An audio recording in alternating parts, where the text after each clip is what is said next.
Hello and welcome to the Wild West podcast. My name is Richie Ritchie of the MHRT Network. Down below that away, you have Jack representing his Las Vegas Raiders. Jack, thank you for joining the show again. Always great having you here to get us some information on those Raiders. Over this away, I'm doing things in reverse order just to mess with you guys because it's fun. Over that away is the real Alex Givens, not the fake one. You got your stuff over on Arrowhead Addict, and coming up in just a few short weeks, I would imagine, you and Coach will be spinning back up the Lightning Fast Fantasy Podcast. You can catch that over on the Locked Down Defense. Search that up on the YouTube. Or if you'd like to know how to find Alex and Coach, you can reach out to me on X or Twitter, wherever you want to call it. At this point here, I think the two names are completely interchangeable. And we will go ahead and get you the link to that channel so you can catch Alex when they go live for the fantasy podcast, because who doesn't like a good solid fantasy league as well as some information? And joining the show for the second time is DZ. DZ, I love having you here. Love you in the comments. And yes, I realize that in the U.S. The letter is meant to be Z. However, I'm Canadian. I refuse to change. So it's DZ, and that's isn't it the same in Australia and the UK as well? Yeah, it is. Yeah. So I'm just I'm gonna go Queen's English here, and we're just gonna all agree for the time being. And just as long as we can also agree that sandwiches without crust are just retarded. But anyways, I don't know, man. Uncrustables are pretty good. Just saying. That's unfortunate. I think you may It's have the whole premise. You may have just lost the whole Stars and Stripes thing with that comment, Yeah. but we'll go from there. Anyways,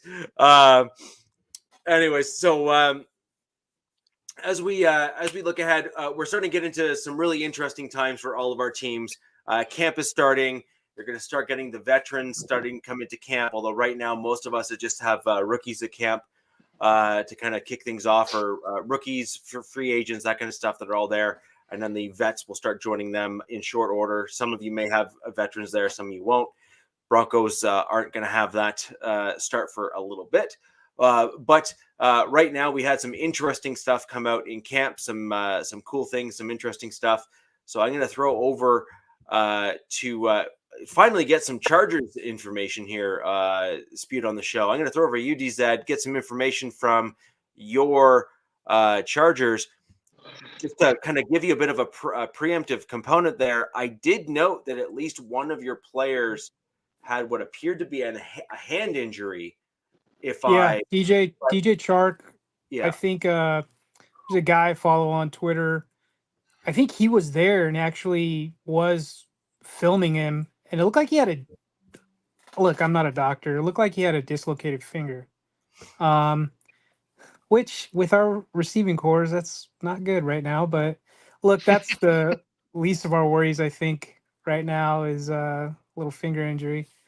But yeah, camp started today. I think they just went through the paces. They picked up from OTAs, essentially. Everybody was there minus two players. Carson Barnhart, I believe, and Junior Colson. Barnhart, I don't know what his deal is, but it's not a huge issue. He's projected to be a backup. But Colson, my favorite pick of this draft, he had appendectomy. So he had his appendix removed, which is actually a sigh of relief for all fans, believe it or not, even though that sounds horrible. Because when he went down, I believe like day 2 in OTAs, the whole fan base was like, oh my God, here we go again. And luckily it's that. So we don't know when he got his surgery. Harbaugh was like, with his pressers, has been pretty like, he abides by HIPAA laws, so he doesn't say much. He doesn't give away much. But from what I'm hearing, it's about a month. So I expect to see him, and he'll probably get some preseason action, probably week 2, 3 or something like that. That's my assumption as a fanalist. You know what I mean? Yeah, if he had the appendix out, it would have been within a day or so after he went down. Yeah, So it's quick. like Yeah. I actually have a very good buddy of mine who had his appendix burst when we were in high school together. Sheesh. To give you context, he's very much like me, which is, rub some dirt on it, you'll be fine. In the same way.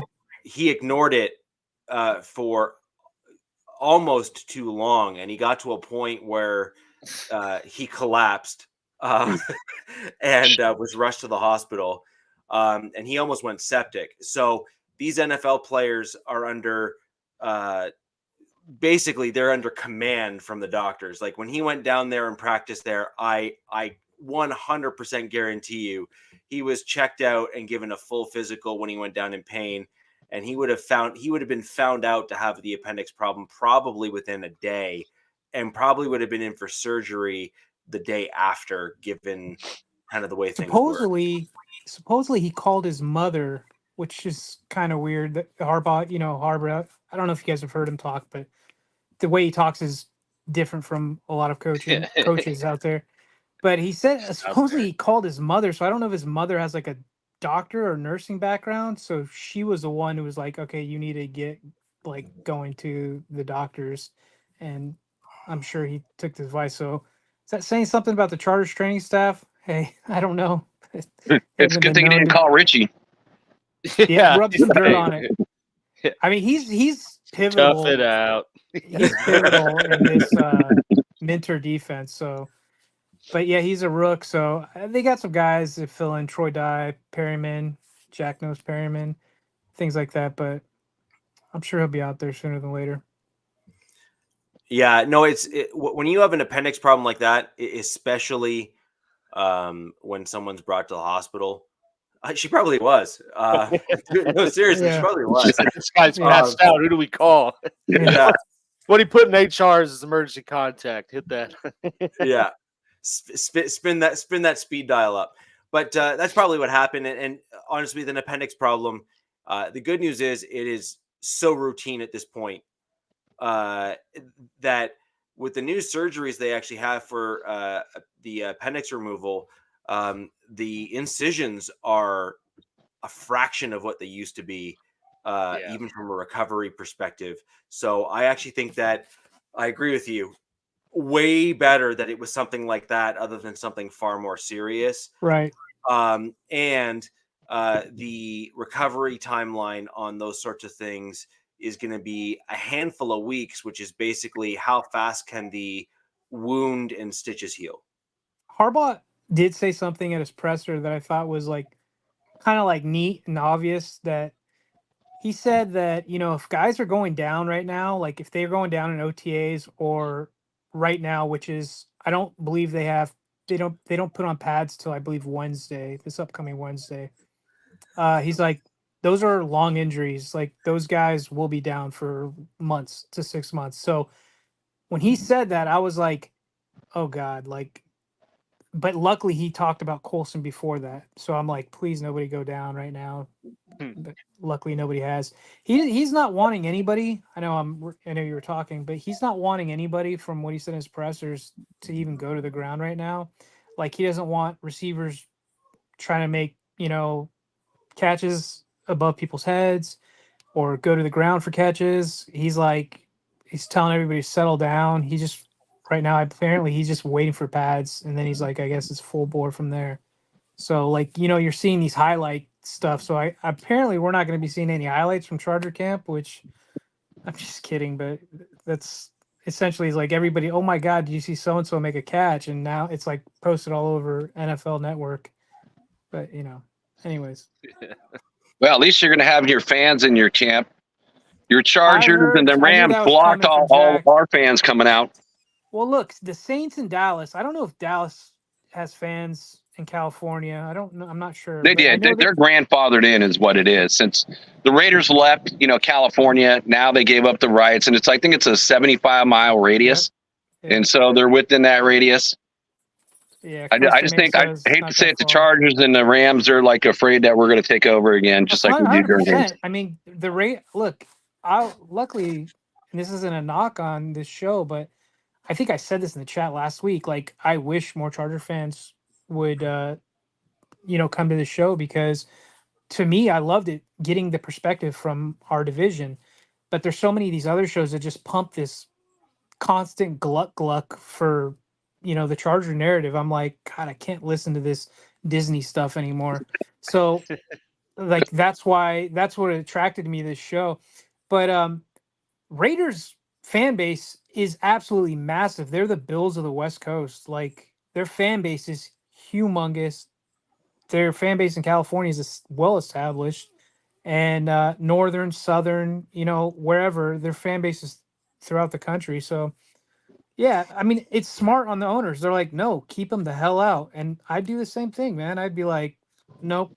I would be like, I'd try to black out. I'd probably, do anything I could to keep them from getting any foothold back in LA. But, what can you do, right? What can you do? It kills me. It's like, doing so many other Raider shows, like you're hopping into chats, just like you, DZ. So first of all, welcome aboard. It's nice to meet Thanks, you. man. Yeah, man. I'm glad you're here. But yeah, like talking to other Raider fans, it's going to be, unless you're seeing what's being posted on the news, it's like you want to hear from the other fans, what they're seeing and what they're hearing. Yeah. It just helps you give better content and so forth. So I'm like, that's a bummer. I mean, I'm on Facebook, Instagram, Twitter, YouTube. I've been a Chargers fan, and I don't say since birth. I say it from when I could comprehend what was going on the TV. And I say that when I was like 7 years old, 6 to 7 years old. And that was, I believe, 91 season.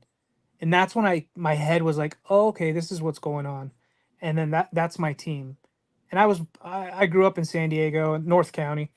But yeah, like when you're young and in your 20s, you're like, F that team, blah, blah, blah. And that's fine, man. I love the friendly banter back and forth during the season. But sometimes I want to know, like, what's going on with so-and-so, and like get honest, for the most part, explanation, Exactly. And, DZ, I agree with you. That attracted me to this show too, is because keep your, your friends close, your enemies closer. And it's just to give like, bingo, exactly. honest perspectives, and it's just not it's fun talk, but it's not just anger talk. And it's like, it's a respectful show, and that's what I tell all my friends that I talk to.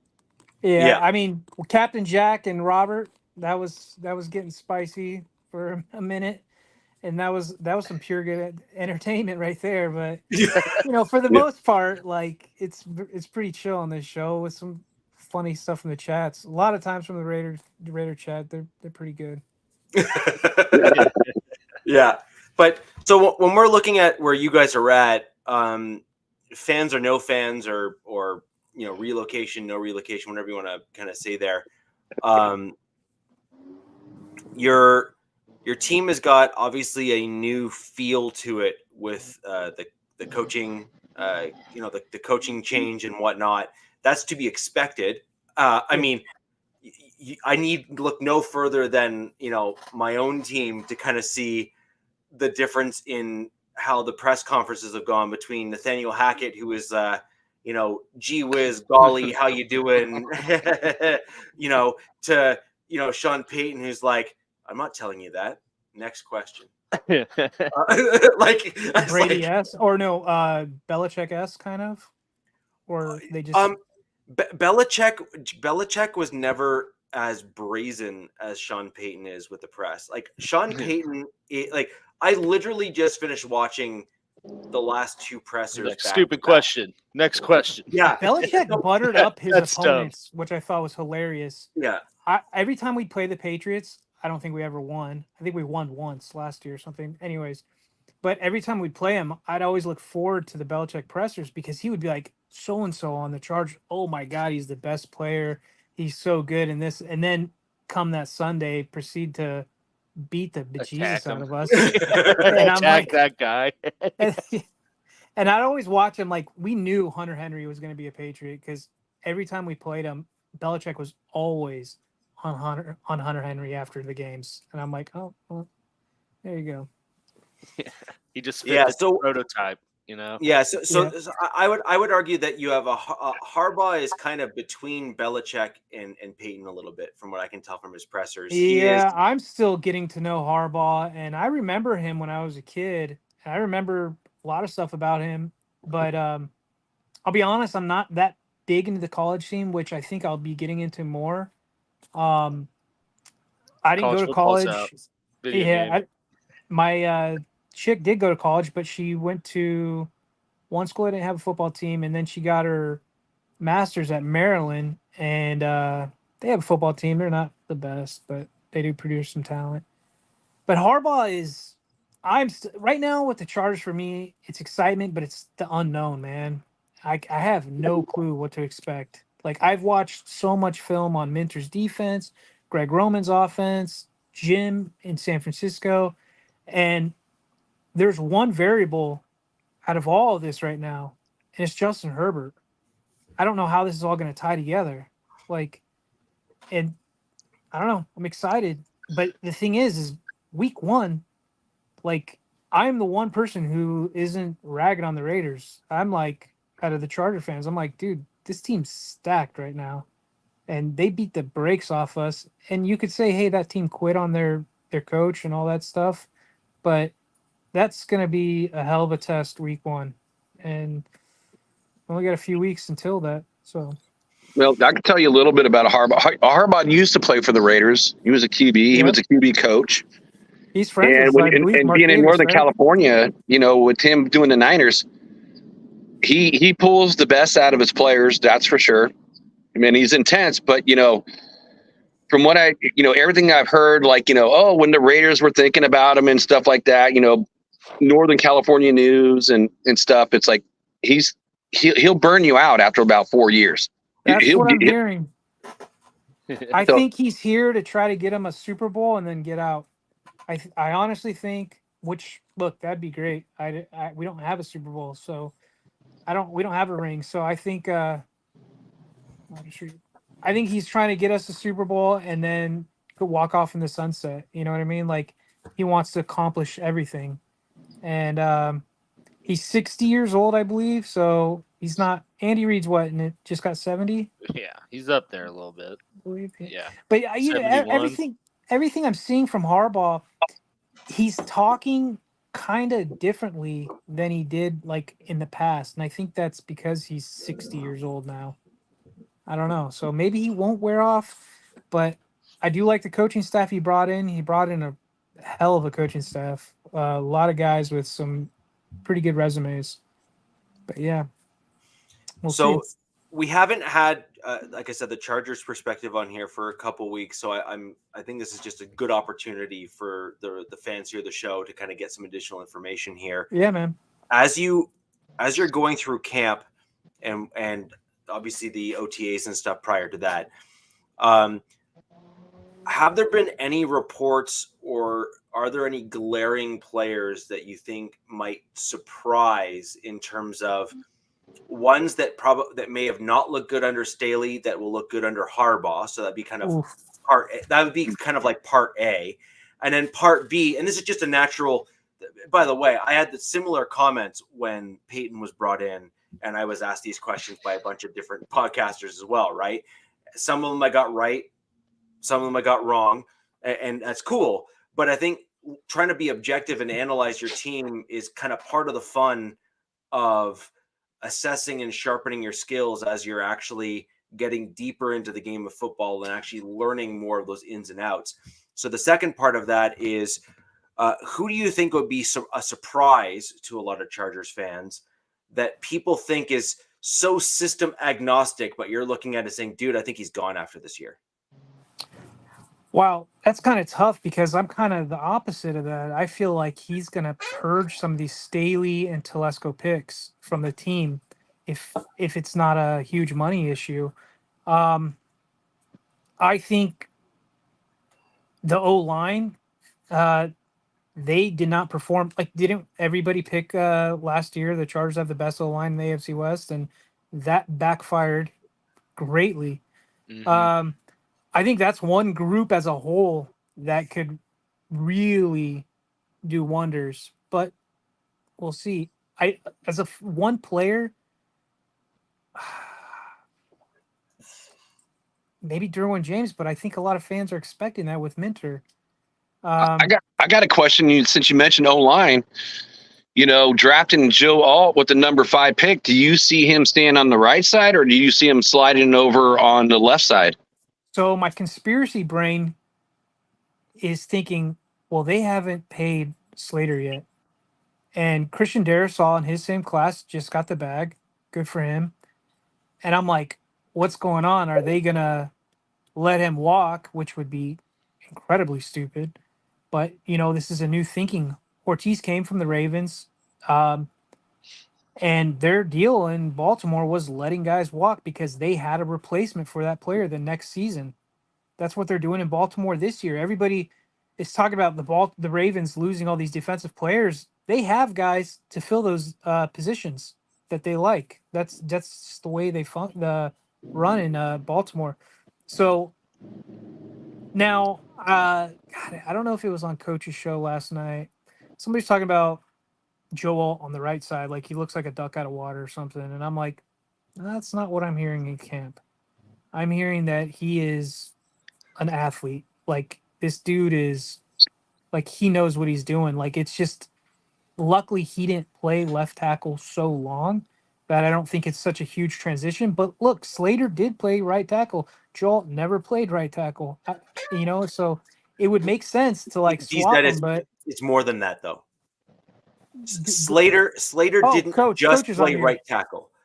Like Slater didn't just play right tackle. He was literally the number 1 right tackle prospect in his draft class. Right. And it may not have been close. And it may not have been close. No, and they switched him to the left. Yeah. And they switched him to left, and he did fantastic. Like there's some growing pains and there's some bumps and bruises, but he did fan-freaking-tastic. I remember, and it makes sense, but a lot of fans got off on this part where he was like, please don't chip. Let me do this by myself. And people are like, oh, yeah, because he's a badass. Well, sometimes chipping can be an issue. Like, that could affect that left tackle. Like, sometimes one-on-one is a lot easier for him. But he was great. He had a down year. He was going through injuries last year, which a lot of players happens to. So I have faith in Alt at right tackle just due to his DNA, like who his father was, like the coaching staff they have. I believe they have the O-line coach from Notre Dame right now in with LA. Or that's a good question. I should know that. So this is Coach. I am too, but that's why I'm thinking that they do a lot of tight end help. Yeah. Because I don't think swapping Slater to the right, especially contracts, like I don't think it's going to work. Like they're like, you're at a right tackle, buddy, and he's probably accepted his fate for now, and he'll be the right tackle. But yeah, there's concerns, big time concerns. Max Crosby, week 1, baby, here we come. I think you're right though, in that it's like a security blanket for if Slater doesn't work out with contracts, right? Because obviously he's gonna see what Darrisaw got and be like, well, I've put up better accolades than he has. I want more. And elite O linemen don't grow on trees, like no. But at the same time, it doesn't hurt to have 2 elite left tackles with one playing right, and if that guy for whatever reason the money doesn't work out, you're not really missing much. Yeah, this is a Harbaugh'ism, but he did say, he's like, if I could have an O line made up of all tackles, I would. So I'm like, that'd be nice. But I mean, some people really love that prototypical guard, that kind of smaller ball-like of a man, monster, and we'll see, because we have our right tackle who is not a Charger fan, not a Charger favorite, Trey Pipkins. He's our longest tenured O lineman right now. He is going to be the right guard. So you're going to have him. He's never played right guard next to a guy who's never played right tackle. Come week 1 against Wilkinson and Crosby. This should be interesting. Like, grab your popcorn. Grab your popcorn or your barful. There have been plenty of right tackles that have made above average transitions to guards, and both left and right. Although typically it's right tackle to right guard and then left tackle to left guard. And there are numerous examples of, we'll call them below average tackles, but they still have the footwork of a tackle, but they maybe were a little slow for the tackle spot, or perhaps didn't have the bend that they needed at the tackle spot in order the to. bend is huge, what you just said. Bend and footwork is everything, in my opinion. Yeah. And so they may not have those sorts of things, but guess what? They had the football IQ, and they had the technique of one side versus the other. And they transitioned to guard. They almost became elite level guards because of the fact that they had the speed that a lot of other guards don't have. And so they were able to both move guys off the ball because they were used to doing things in the run game, but they also had the footwork and the competency, football IQ, if you will, to keep guys like Crosby, who are they will go from the outside to rush inside to try to throw you off your game. And let's just be honest, Crosby's probably the one of, if not the best in the NFL right now for that move. Rush from the outside, go inside, and then beat the guard, like just make him look silly in some cases, and win. Well, if you have a dude that is used to playing tackle and used to only going against speed rushers with hand and bend, and then going against guys where he has someone on his right but doesn't need and doesn't have as much space, more of a phone booth, someone like that could do exceptionally well for you, and you might be quite surprised at the success that someone who was good but not great has in moving to the inside, who will actually look good. I agree.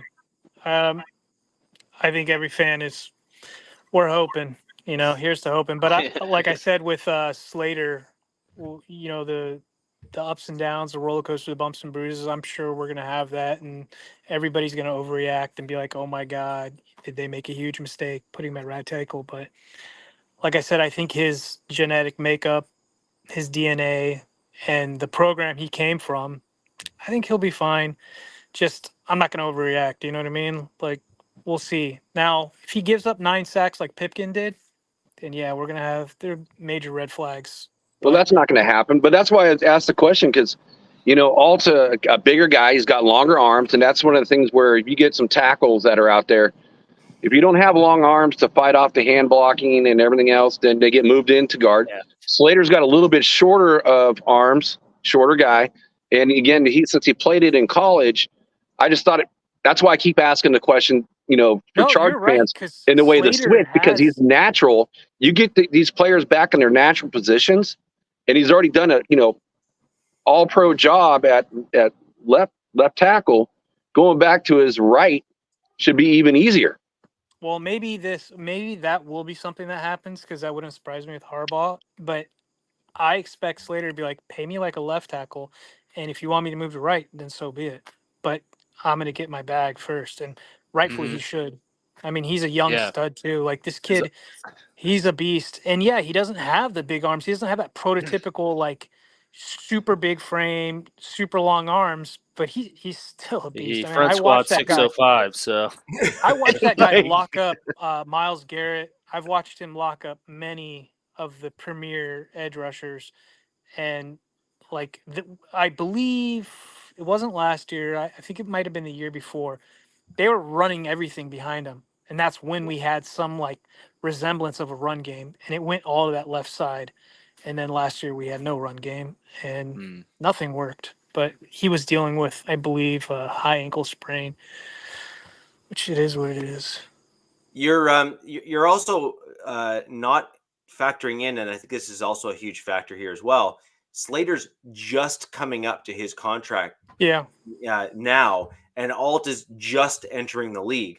So when you're looking at, and Herbert has already been signed to his extension and whatnot. So you're in kind of the big ticket items, if you will, where your left tackle hasn't been paid yet, because you don't really have, like, Slater is your left tackle. But I'm just saying is that if you were to move Alt back over to the left, you got him locked on that rookie contract deal, which is a nice fixed contract for you guys for that position, especially if he turns out well. And then if Slater is to move to the right side, you can pay him like a left tackle if you so chose to do so, because you don't have Alt making that elite left tackle money, and you can start offsetting some of these contracts based on when you've drafted them and what position groups you're paying versus not. Sure. Yeah. I agree. So I think that's another thing that I think is important to kind of play out and note there. To be real quick on the O-line, to be honest with you, I'm not worried about Slater or Alt. Like even Alt at right tackle. Like I say, like, yeah, he's going to have some issues. I mean, I believe in the first 3 weeks, it's Crosby and TJ Watt. Like, yeah, that's going to give anybody problems. But I'm more concerned you'll see Crosby go against Alt because Crosby plays on your right side. Yeah, that's why I'm repeating that ad nauseum, because I'm like, I want people who know, like, hey, look, man, it's not going to be pretty. He's going to be tested early. I believe Alt is the largest. They say he's the tallest guy in the NFL right now, but I thought Donald Parham is larger than him, so I'm not sure. He's a tight end. I don't think will make it, but I think he will make it. But I don't think he's a Harbaugh guy. But real quick, go back to O-line, I'm more concerned with our center and our two guards. Zion Johnson has not played like a first-round guard. Bozeman arguably had his worst year last year in Carolina, and Trey Pipkins is playing right guard for his first time. So that interior, if they don't get it together quick, it's going to be an issue because they want to run the ball. And if you can't run the ball up the middle, then I don't know what you're going to do. We don't really have, JK's got one leg right now. We don't know if he's fully healed, and Gus Edwards is not the type of guy to bounce it to the outside, So speaking real quick on running backs, because that's a natural transition right there, offensive line to running backs.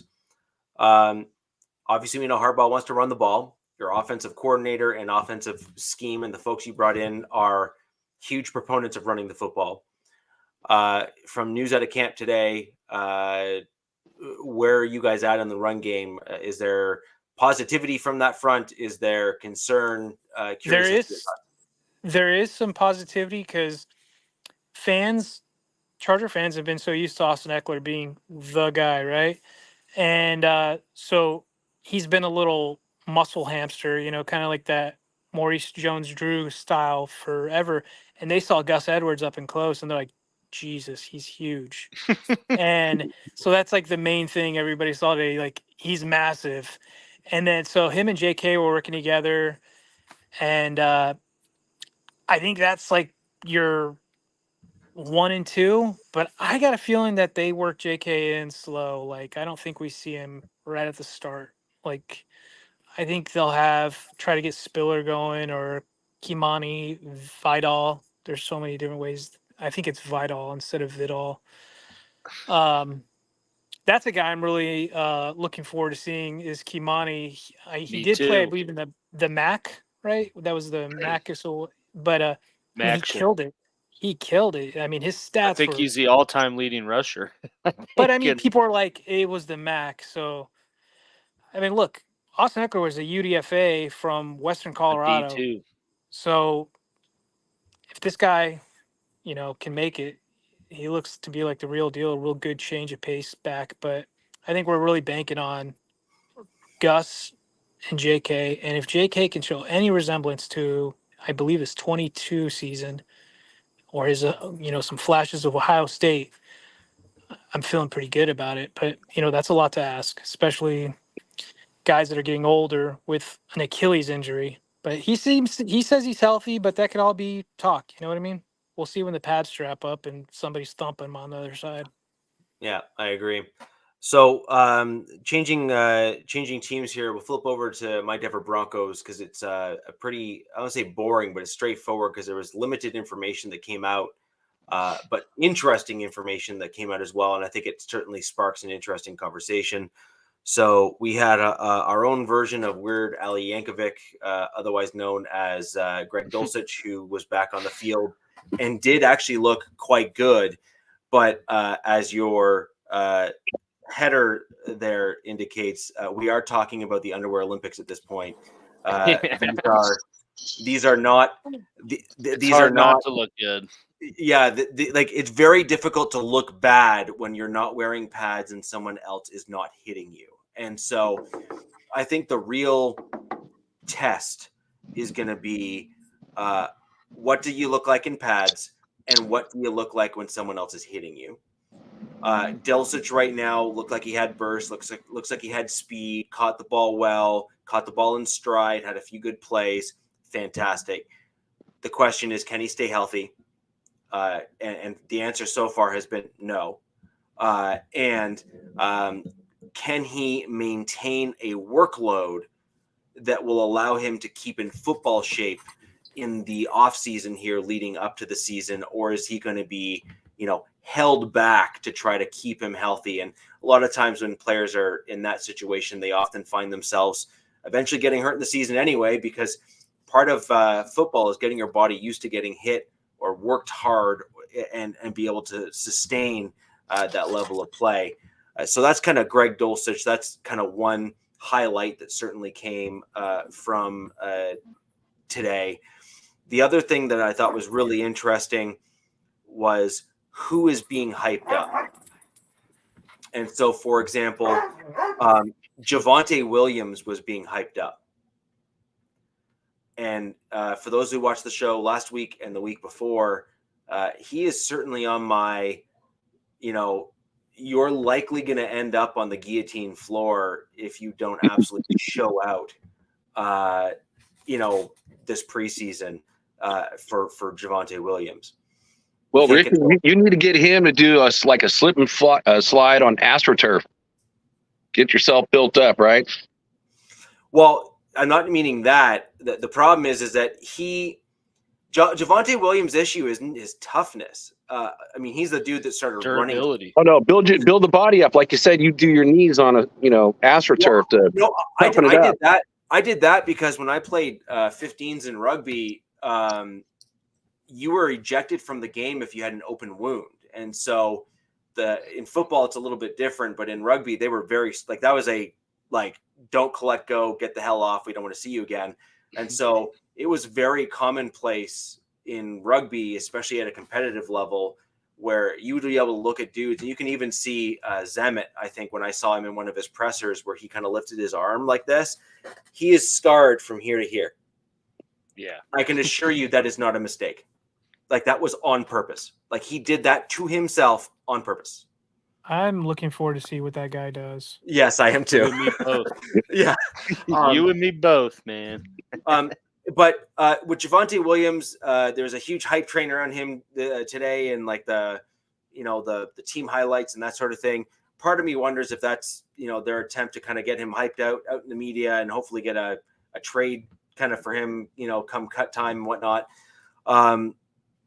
The other rumor is that it's between him and P. Ryan in terms of a roster spot. So it's, Simanje, hey, you versus Javonte, which one of you is going to, show up for us and be the guy.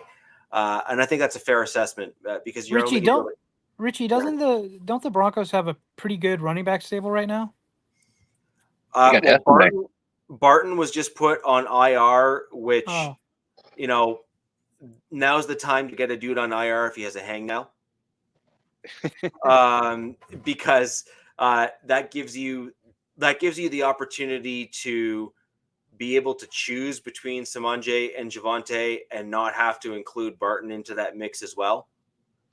Right? You can kind of keep him on IR and say, oh, it's a shame that you had the stiff wind that blew you over and had you, get a cut on your wrist. We'll put you on IR for the year. And we'll see you in 2025, where we want you on the 53-man roster. I asked that about the Bronco running backs because I have a feeling that when cuts come, the Chargers will be grabbing people that they presume to be Greg Roman, Harbaugh types. So, if something doesn't work out with JK or Spiller or Vidal, they're going to be scouring to. And I last I checked, I looked at the Broncos. I'm like, man, they got a pretty good running back group over there. Yeah, we do. Yeah, we do. We do. And we also have another guy that actually would probably be a good fit for them to what's his name? It's just escaping me right now. If you give me 2 seconds here.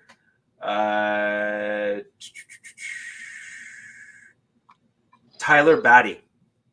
Yep. Oh yeah, Mizzou guy. Yep. Yeah, that dude has Quick. looked pretty good when he has been healthy. He too has had a couple kind of quirky things occur, but by and large, I could see him being, when he's behind and maybe as a guy that comes in as like a number 2 or number 3, I could see a guy like him getting poached by, a Harbaugh, or I could even, to be quite honest, I could even see him getting poached by the Raiders or the Chiefs, if I'm going to be perfectly honest, because they would have seen him throughout multiple preseasons, because they're going to be scouting the Broncos. So they're going to have a lot more tape on some of those guys. Yeah. And he's a the guy mold. he just fits the mold of our division, right? For. He's just, I think he's a guy that I think could kind of fit in terms of what we're looking for from our division. And definitely seems like, KC, they might be throwing a lot more this year, but definitely seems like our division is kind of going back to that 12 personnel run mentality. And everybody's case is slightly different on why they're doing it. AP wants to run the damn ball. Harbaugh, Greg Roman want to run the ball. And I believe that's what they were doing in Denver with Peyton, but I believe they're going to also do that to help out their QB situation as well. Well, one of the challenges that Peyton likes to do is he likes to run the ball and run it with power. And he wants to do that. And then he likes to then mix in what he calls just an offensive weapon. So he likes to use guys like what you saw with Kamara, for example. He likes to use running backs that can kind of do that sort of stuff as a guy to just kind of like throw into the mix. Just to really, really right. And so I think he could kind of do something like that, where he's going to try to use. I see Estime kind of being a guy that's going to be used in that kind of a way. I think you're going to see Jaleel McLaughlin being used a lot more in that type of mold and frame as well, where they're going to kind of throw him kind of just in behind, kind of between the linebackers and the D line, to kind of use as like a quick slant and stuff like that. I could see a lot of those things happening with Peyton, also because he doesn't have a quarterback that's going to hold onto the ball for like 11 seconds and dance around try to show up a sign to say Mr. buy Unlimited and that kind of stuff, right? So I'm going to be Mr. so Unlimited. pissed if Easton Stick continues to be the backup. That kid he has will. no pocket awareness. I just watching him last year for the 4 games Herbert was out. I was just like, it was like watching. He was the QB in the games. That's all you need to know. It was right? like watching a car wreck. I'm like, oh my God, get rid of the ball. And he would hang on to the ball with his right hand, and he would have the ball down by his hip. I'm like, what are you doing, man? Like, Max Crosby's coming in with his condor wings. Yeah. Please. There was also a very interesting comment while we're on talking about just Greg Dulcich in the tight end position. There is some very interesting comments, to say the least, that were made by Sean Payton in the presser today with regards to the tight end position, which certainly makes you think that whether it was in the draft, free agency, or something else, that he is not happy with the current tight end group that he has on the roster. And can you run us through who those players are real quick? Yeah, so just to kind of give you an idea of the tight ends on the Denver Broncos, a couple of them I really like, but that doesn't mean that they're going to fit what Sean Payton is actually wanting to do. So Adam Troutman is kind of the all-around kind of Swiss Army knife. He's a great tight end for Sean Payton's system. Came from the Saints, and he was actually brought in as part of the draft process as a trade from the Saints, I think, to kind of showcase kind of what Payton is looking for from a tight end. We have Lucas Krull, who I think is kind of a lock to make our 53-man roster. And then where it gets really interesting after that is Greg Dulcich, who is kind of like the Jimmy Graham who can't block his way out of a wet paper bag, which is kind of where I would kind of put Dulcich there. And he's also always hurt. So I could totally see Dulcich being kind of on the wrong side of the 53 if he doesn't do what he needs to do. As someone who invested in Dulcich in both dynasty leagues, I need him to pan out. So maybe you don't want to pay attention to Alex's lightning fast fantasy podcast advice. No. Shameless plug. Hey, hope it pans out against your Chiefs. Yeah. And then there's two other tight ends. One of them I'm actually really interested in seeing in preseason, and I'll let you know who that is. That's Thomas Yasmin, who I think has I actually think he has some He's a real yes man. Yeah. He's taller, a good mix of size and speed, catches the ball well, but does have some blocking ability. And I think he's a dude that I would really look out for in preseason. I think he has the ability to kind of start to match what we see with Krull. But he an undrafted guy, Richie? Yeah, he is. He is. And I actually think that he pushes out Adkins, who I really liked last year and predicted made the 53, and he did. But I think he's going to push out Atkins because Peyton wants the dual threat. One of my favorite tight ends for the Broncos in recent years was Joel Dreesen when he was playing with Peyton Manning. Dreesen was almost always used with the Texans as a blocking tight end and very rarely caught the ball. But whenever he was throwing the ball, always seemed to catch it and always seemed to get good yards, but just was never used properly. Peyton, to me, is that kind of coach. He's the dude that says, I want you to be the well-rounded guy. I want you to be like a Trotman. You may not be the fastest, but you're smart. You may not be the guy that everyone thinks is flashy, but you always get the job done, and you always show up, and you're always in the right spot if we need you to make a play. And I think that that's exactly the type of player that Sean Payton's looking for from that tight end position, especially because he loves running those 12 personnel sets. And for the record as well, Peyton is also a big fan and proponent of 13 personnel sets, which is why the Broncos, in my opinion, are inevitably going to need to carry 4 tight ends on the roster this year if we're going to be successful. So what you're saying is the AFC West is going to pretty much have the most snaps at 12 personnel in the league. Probably, minus the Chiefs, probably. Yes. I mean, come on, look at the Raiders. Look who they got. You know, nobody talks about the other guy they picked up. Michael Mayer? No, Bowers. No, the vet. Forsythe? The Cole, was it Kement? No, that's a Bear. He's a Bear. They got a guy from the Bears. Another guy who came from another team. Let's look. Oh, is it Barnes? No. I could tell you. Does it start with an H? Bryant? Harrison Bryant? Oh, Harrison Bryant. Yeah, there you go. Yeah. And even their fourth tight end is like 6'8". I mean, we're dealing with new tight ends also. I feel like if you can't block, you're not making the team.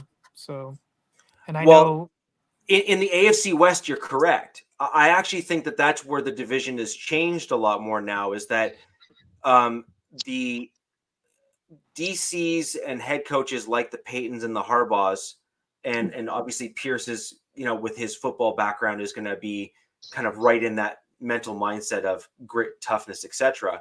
Is one of the reasons why Kelsey has done so well. One of the reasons why Rob Gronkowski did so well when he was the force in the league when he was playing is because they can block, and they can block well. Not just like, hey, they're okay. It's like, no. When they're on the field, they will literally do either block or catch, and they do both well. Not just okay, well. And when you're good at blocking, it opens the door to disguising routes, routes and what you're doing on a play easier. I mean, if you got a guy that's just strictly a receiver, if he's out there like, okay, he's not staying in here. Okay, exactly what you just said. For the last 3 years, all our tight ends were strictly receivers. They were horrible at blocking.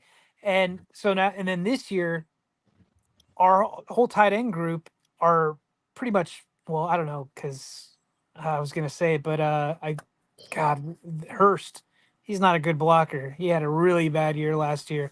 But we grabbed Will Dissly, who is supposedly one of the best tight end blocking tight ends in the league. Yeah, he just is only good for like 4 games. Yeah. Story of our life. Story. But of I our mean, life, I think man. there's probably a Charger pretty curse. good correlation, though. If you like, obviously, once Gronk, Kelsey, Jimmy Graham, like all these guys came on and started putting up stats, you saw teams just looking for who can I take as a tight end that has all those traits, without factoring in that like those guys also blocked. And like Yes. you see so many highlight plays of them like staying in the block and leak out last second, and it's essentially like a tight end screen goes for 30 yards. Well, it's like if you have a guy that is only a receiving type player that's just in a bigger frame, you're not gonna commit to a run because he's engaging with you or something, things like that. I think take away possibilities, and opportunities to make big plays for these guys. So I think our last true dual threat tight end was Hunter Henry. Yeah, I mean that's what I was going to say. He was probably the last all-around tight end you guys we had, had and Jared Cook. look what he did. We had and then Everett. After that, you went Everett, like all these guys that Jared were just Cook, and then Everett, receivers. Yeah. We have Donald Parham and Stone He was the Smart. average blocker. We have Donald Parham, who was like a He was US. 6'8". I forgot he came from that defunct league, and then we have Stone Smart, who's a converted QB, and I'm like, I don't see any way these guys make the team. I do see our players getting poached by Jack's team, like guys, Telesco guys that don't make the 53. I think they I can will see get that. poached. Yeah, and I don't know who it is, but I mean, I have a good idea of some of the guys, but yeah.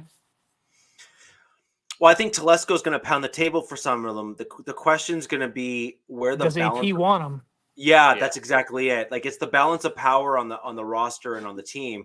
So if Telesco says, "Hey, I want these guys in," to what degree does AP now? Obviously, last year he kind of just like was filling in the role, but now as being the head coach for the team, where does his veto power step in when it comes to players being brought in?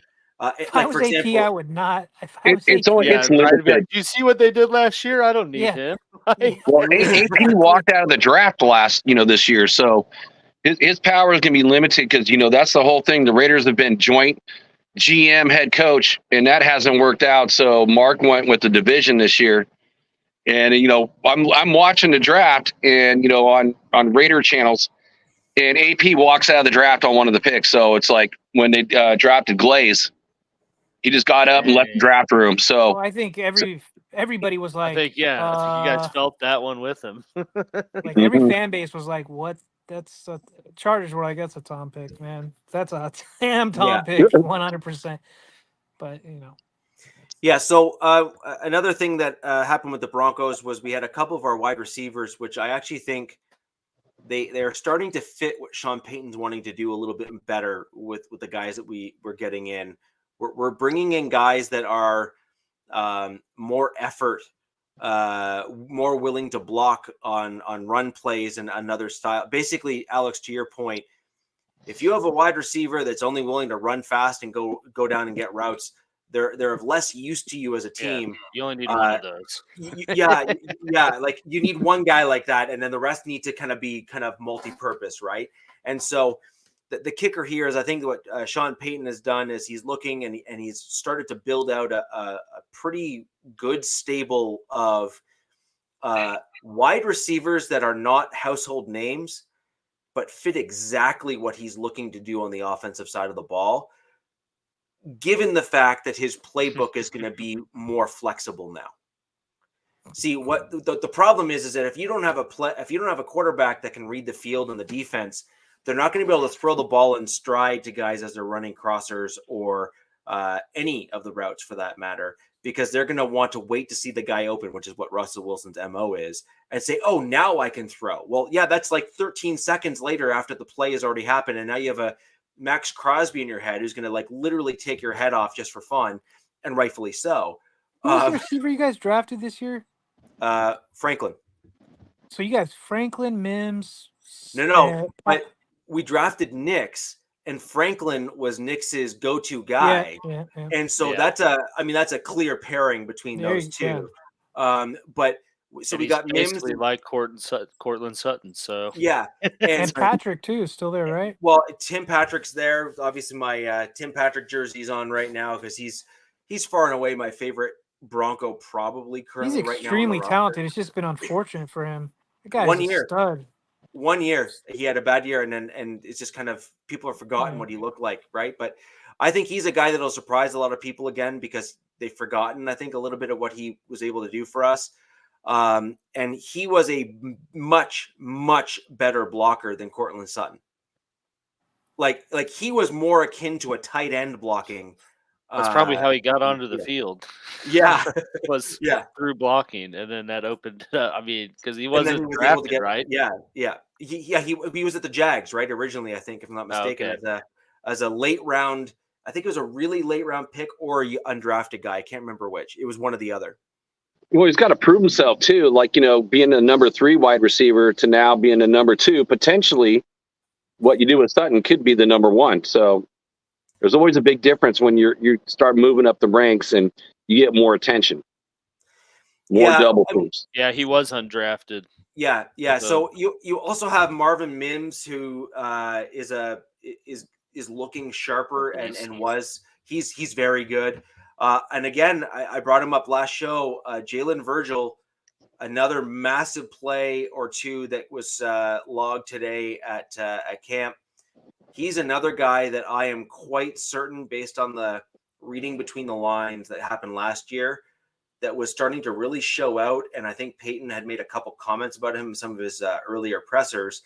Got hurt in like an absolute fluke at camp, and I'm quite certain that he was a guy that Peyton had big plans for, because he's basically got blazing. He's as fast or faster than Mims, and like 6'2".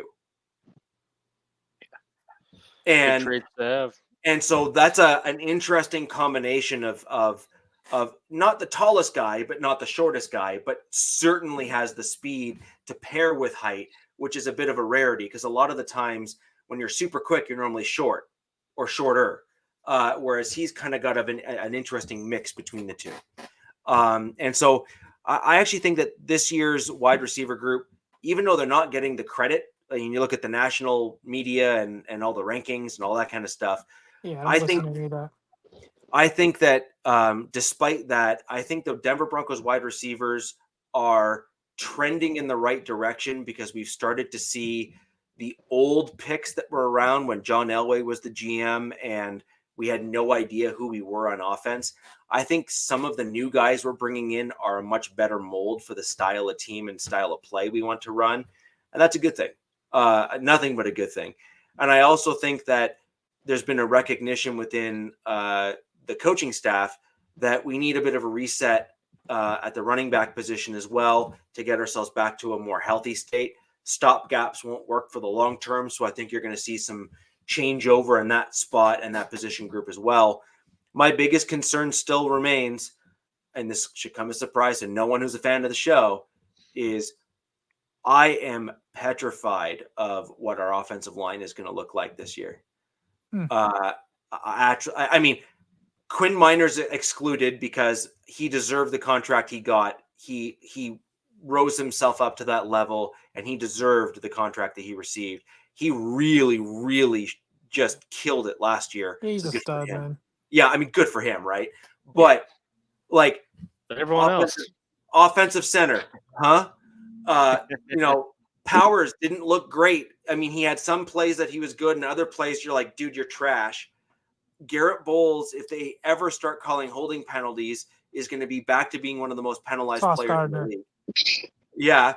Basically, he's the Sauce Gardner of the offensive line, in my opinion. And then same thing with Sauce Gardner. If he actually starts getting calls against him, like, the dude's going to be on the bench. And then I have additional concerns and continued concerns with the right tackle in McGlinchey.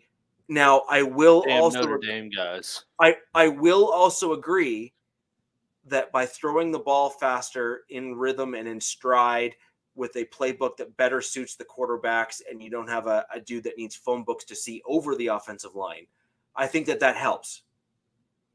Right? I do. I really do think that helps. But The question is how much? And you're not going to hear me, sugarcoating my Denver Broncos. I'm certainly not going to be coming on here saying that you keep it pretty real with your Broncos. Almost slightly pessimistic, but it's like real. You're not glazing them up. Yeah. Well, you can only go low, and that means you can only go higher from that point. Yeah. So can't go any lower than the lowest, right? Yeah, well, those same experts, Mile High Salute, said that Russell Wilson had a fantastic season, and then those same experts that came out on the national media and said that he had a fantastic season, they did a complete 180 after he was cut and said, well, he had problems, right? So I'm just going to skip the crap that goes in between A versus B and just kind of go right to the heart of the issue, so I don't have to backtrack and look like an idiot. I'm convinced. I'm convinced sports media is the same thing as like our current media. Like I'm convinced it's the same thing. It's like they've got their guys, they've got their teams, they've got their coaches. They're gonna prop up who they want, so we'll never really know. Well, sports media, a lot of it ends up on the East Coast and they don't know what the hell they're talking about. So Jack, I'm a West Coast kid that lives on the East Coast, and I grew up the whole time going East Coast bias, which there is, especially around New York teams. But for the most part, I think it's a coping mechanism for West Coasters. And I've been out here for a little over a decade, and I've heard it. And believe me, when I grew up, especially in baseball, I was like, this is East Coast bullshit, right? Like, but NFL Network is now, they're out in the West Coast. They're in LA. Like, they've been out. I don't know how long they've been out there. Seems like for a while. Their new facility near SoFi Stadium. Now, so I think it's not 100% East Coast biased. No, I'm not going to say it's 100% BS or 0%. It used to be, I believe. In between, but when you read some of the articles and you're like, you're talking about players and you're not even talking about anyone that's behind that player or like what's going on or something that's old and outdated. It's like, okay, I heard this like a week ago. Yeah, I have problems with certain writers. Something else. I have problems with certain writers that write like specifically for Charger stuff, and I'm like, it's always doom and gloom, right? Which very much so has been that case, especially last season. But and then there's some fanalists who coined that term. Somebody on this show. There you go, right there, Richie. Some fanalists, on these big networks, like they have their bias, like especially the Chiefs knob gobbler Nick Wright. Jeez Louises. He gets the a little stuff that comes out of his mouth, man. With his stuff, yeah.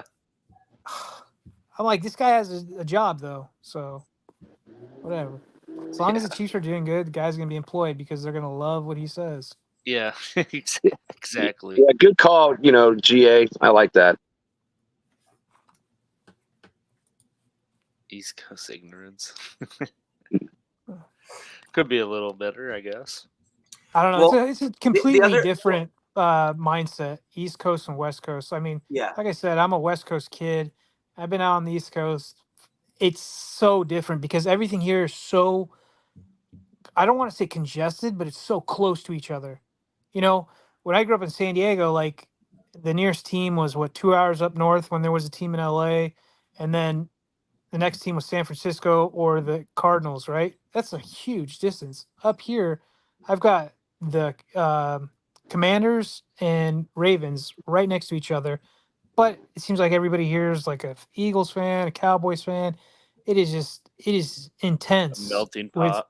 It's so intense out here with their sports. But could be ignorance. I mean, definitely. I can buy that. Well, when you look at the map of where the largest cities are there in the U.S., a good percentage of them, I'm not saying all, but a good percentage of them track right along that East Coast kind of corridor there, which it's definitely makes fun sense for hockey season. Yeah. Hockey season's a blast on the East Coast. The West Coast, it's like, I know the Vegas and the Kings, right? And the Ducks. It's BS. It's such bullshit compared to the East Coast. East Coast hockey, how close the fans can be. They get on trains, they drive. It's an experience. That's for sure. Yeah, the closest thing to football that I have where I am here would be when the Leafs make the playoffs. The Leafs make the. Yeah, it happens from time to time. Yeah. I'm north of the border, so that's the Toronto Maple Leafs. That's the biggest city here in Canada. I'm about 2.5 hours north of it or so, give or take, depending on where you go in the city. When the Leafs start getting into playoff mode, you start seeing kind of what I started seeing when I was in Denver around a football game on any given Sunday. And that's the closest thing that I've seen here to what you would see for, just the feverish kind of fandom and stuff like that, where you see the stuff. But in Canada, you don't have that kind of atmosphere really for any sports team at all. And hockey is the closest thing that we have here to what you guys would have for football. No, yeah, hockey is definitely. There's something else though. Somebody was on Pat McAfee today, and they talked about college football. They said the atmosphere in college football resembles what Europeans for their soccer clubs, like that fan base and how rabid it is. And they're saying, like, they say NFL can't even touch that, which I'm sure to some extent there are some pretty crazy fan bases in the NFL, but it was a good, like, I was like, I've seen that because I've gone to some games like Maryland versus Clemson and stuff, and I've seen those tailgates and how the singing and all that stuff that goes along with it, and I'm like, yeah, that makes sense. Like, it's a good experience. You know what I mean? Not yet.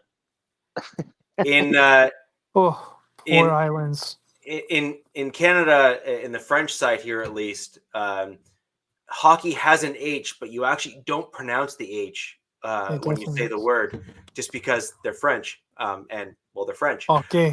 Yeah, it's hockey. Okay. Yeah. So it really is quite funny. But everything else in the Broncos was kind of as you'd expect. And I only think the only relevant piece here that I'll kind of share with the group here before we move on to the Raiders and the Chiefs is the quarterback competition. So there is obviously, here we go. There's obviously some supposed kind of, well, of course this is going to happen. But as it turns out, and this seems universal from everyone that has reported or has been to the facility today. The order was Stidham, Nix, Wilson. Although I keep on questioning if that's just a bias that we're seeing from the kind of media members that are there, which is they're trying to pump up the new draft pick and they're overlooking things that they wouldn't normally overlook if it was, Carson Wentz, who's like a vested veteran that's been in the league forever now at this point, or anyone else like Jacoby Brissett or someone else, like pick a guy that's been in the league for a while now. Are you going to give Nix and them the same leash or rope? Probably not. You're going to give the rookie a lot more rope and kind of overlook certain things that you see and say, oh, he did great. It's like, no, he did great relative to the fact that he's a rookie. Did he actually do great? Yes or no? I am happy to be proven wrong, but if I had to generally gauge things and guess, my guess is going to be that you're going to have Nix. Hopefully he's going to sit for this year, the majority of this year. And then the bigger question is Stidham going to stay ahead in that QB race, or is Wilson going to start leveling up because he does have, generally speaking, more arm talent. And once things start clicking, as long as the playbook fits his skill set, I could totally see Wilson kind of start to overtake that room and maybe even start the season for my Denver Broncos. But if it's not Wilson, I'd be shocked if Stidham is not the starter at that point then. That's you and the Raiders have the coachers have like a little dilemma on their hands. It's like, who do they give first reps to? Because who do they focus the playbook on? Who do they give the ones the most work with, kind of thing. I think that's a little bit of a headache, but I'm sure they'll figure it out sooner than later. Well, I mean, I think the Broncos are in a slightly different position than the Raiders, if I'm going to be honest. I'm not saying it's a good or bad thing. I'm just saying I think it's a little bit more linear with the Broncos. They drafted Nix high up in the draft, and there is only one path forward for Denver, which is at some point he is your starter. Okay. There is no question. The thing with the Raiders is AOC 12. While he looked good last year, and I think with a playbook that's geared towards him will likely look even better this year, he was not drafted really high in the draft. He also wasn't drafted by this current coaching regime that's there either. And so the coaching staff currently, the regime, etc., has an out. They literally have the door, 3/4 of the way open to kind of kick AOC 12 out if he does not show up and kind of blow the doors off this season. So I just say that the Broncos, I think, are in a different position because, like it or not, next year, Nix is going to start for the Broncos. Come hell or high water, that's just kind of going to be what's probably going to happen. Whereas I think the Raiders are in a more forgiving and more flexible position given who their coaching staff is now and when and where their current quarterback that is believed to start was drafted. I mean, technically, they could run out both those guys. Yep. No, Richie, I'm going to disagree with that. I think instead of the door 3/4 shut, I think it's 3/4 open. You got a quarterback that was the 8th quarterback on Purdue. He worked his way up, became a starter. Raiders traded up in the 4th round to get him. You're going through a coaching change with. Wait, what round? Your 4th round. Okay. 4th round. So, and then it comes up, you got a coaching change, and then your offensive coordinator was your quarterback coach. And, you come in and you're the 3rd guy coming out of that room. Now you're the starter. Under AP. He was the 2nd best rookie quarterback. Not saying there's a lot of quarterbacks that were starting last year, but there was a lot of quarterbacks hurt and other guys coming in. He was the 2nd best guy behind Stroud. And now you're going to get a full training camp under a new offensive coordinator, which is going to be it's not a McDaniels system, which McDaniels is run it my way, or you just don't change the play, don't change anything. It's my way or the highway type guy. So AP is leaving the doors open for him to become that starter. Now, it's his job to lose is, again, what AP said. So, if it will come down to training camp, and I think that's for pretty much any quarterback room that's completely, not 100% decided like Kansas City or the Chargers. You're going to have that competition and you're going to have to play it out. But as of right now, it's AOC's job to lose. Who's your not number the 2? other way around. Minshew. Sorry. Yeah, Minshew's the backup. No, I asked a question that I actually already knew the answer to, but my point is that I think your coach's comments mirror what my general comment was earlier, which is I think they like AOC 12. I do. I actually think the team really likes him and hopes that he continues to level up and ladder up and do well. But I also think they're being realistic, and you can see what they've done in terms of the offseason here, where they brought in what I can only describe as a well above average insurance policy. Agreed.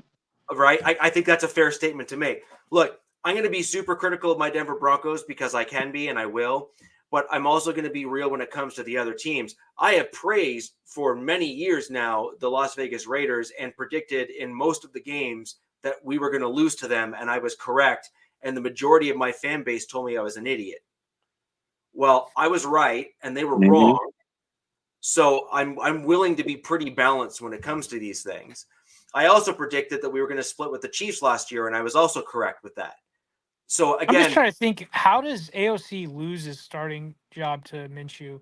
It's got to go through training camp. I don't think he does. I think it's like, I think he starts off with it. Week 2, he looks like hot garbage. Minshew time, I think, is probably what it is. That's what I'm getting at too. Is I'm not going to say that this is before the season that he's going to lose the job. I think it's going to be more of a once the season starts and as they continue going.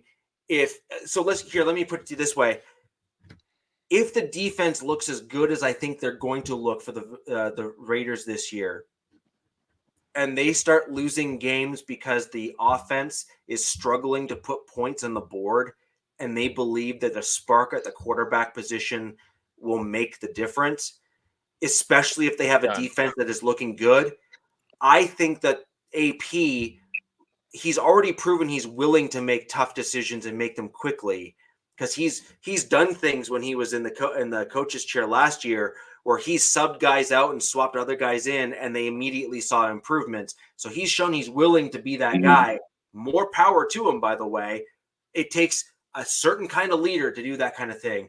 See, Jack, I'm balanced when I'm saying these things.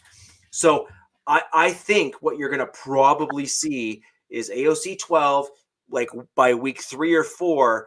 That's when either the hook's going to be out in full extension and they're going to yank them up. Who they got playing like the first 4 weeks? I think it could be a pretty short. I mean, even in the Chiefs game on Christmas when they won, that was because of the Raiders defense. AOC had like 60 passing yards. He didn't complete a ball in the second half. And I mean, I think week 1 or 2, if you see a game similar to that, because I mean, this Raiders defense is certainly capable of doing that. Every week of, shutting down the offense, and he's throwing, he's 4 for 4 completions and, and not moving the ball. I think it's going to be a pretty short leash, because why would you waste your defense? Why would you go 4 or 5, 6 weeks into the season of your defense playing good and the offense not helping them? That's only going to create more issue than not. And Minshew, I don't think has ever started a season week 1 being the starter, and he's shown that he's capable of basically coming in off the bench and performing. So he's done well. He's not the type of QB to like necessarily win you a game, but he's not going to lose you a game. He's going to manage the offense the way it's designed. And I disagree with that. When he was with the Jags, he won them 2 or 3 games, and he was there with his legs alone, like for sure. Yeah, but I mean, looking at what he did last year, I would say, he was more of just like a game manager, which I mean, that's not a knock. Like that's what you want to some degree. So yeah, I think because I think it's hard to lose your starting job, especially in the NFL in training camp. Because I mean, the ones barely play any preseason games, if at all. And, I think it's more of like a passage of, okay, we're starting the season with you. We're hoping there's some quick and, visible improvement, or we brought Minshew in for a reason and we're going to go that route. Yeah. And that's what I thought we were talking about was like training camp, not the regular season. And I do believe, the best guy is going to win. And right now I just see, because Richie said, hey, the door was 3/4 shut. And I was saying, no, it's 3/4 open. It's his job to lose during training camp. Then I misheard you, bro. Yeah, it's 3/4 open. But my point was it's 3/4 open because AP's foot is also half cocked, ready to kick him out the door.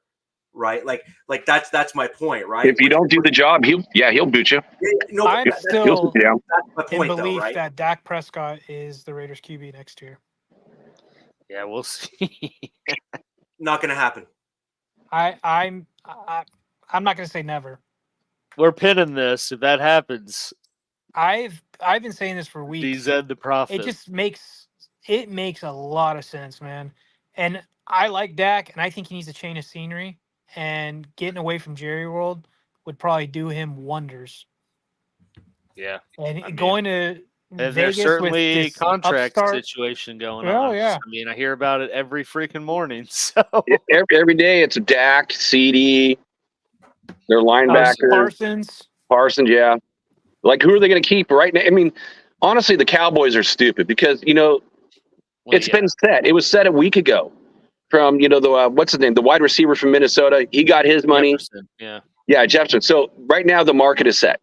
It's been a week and they've done nothing. So shame on the Cowboys. They did it last year or a couple years ago with Dak, and they're dragging their feet again. And you keep having to pay more and more money for these players because you're not being proactive, you're being reactive.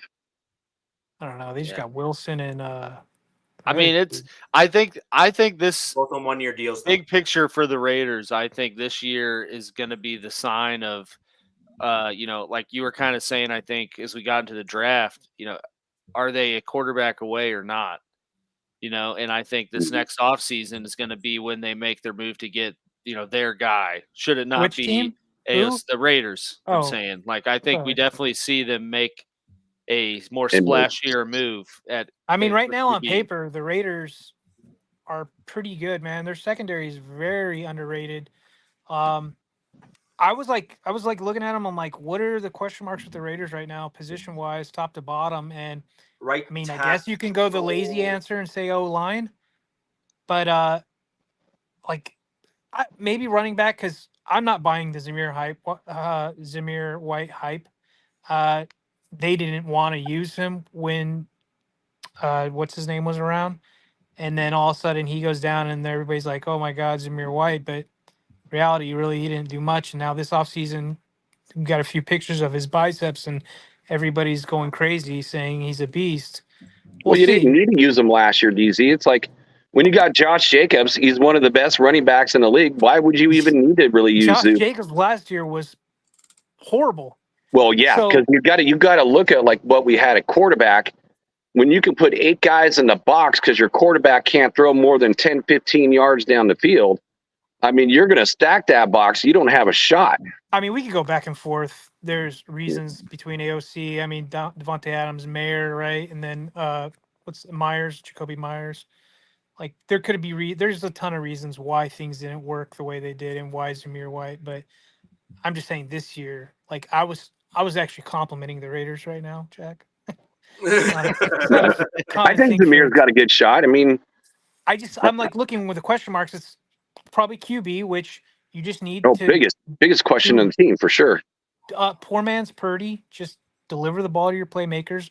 AP says he wants to run the ball. That's probably saying, that's you let the defense kind of take over games. So, yeah, man. I mean,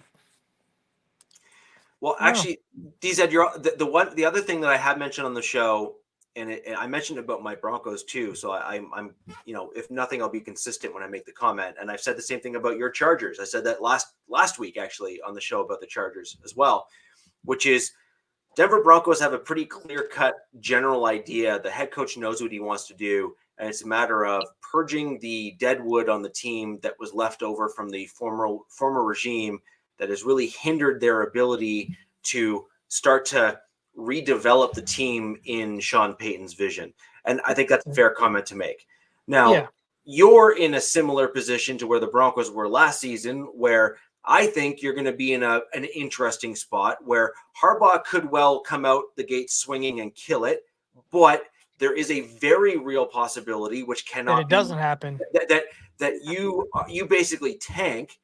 Not saying it's on purpose, but don't do well because some of the holdovers from the former regime simply don't fit what Harbaugh wants to do, and he feels limited and can't really get going what he wants to get going. Right, and they were kind of handicapped from the start when the new staff came in because they had huge cap issues, and then those were relieved by the departure of Keenan, Mike, all those guys, right?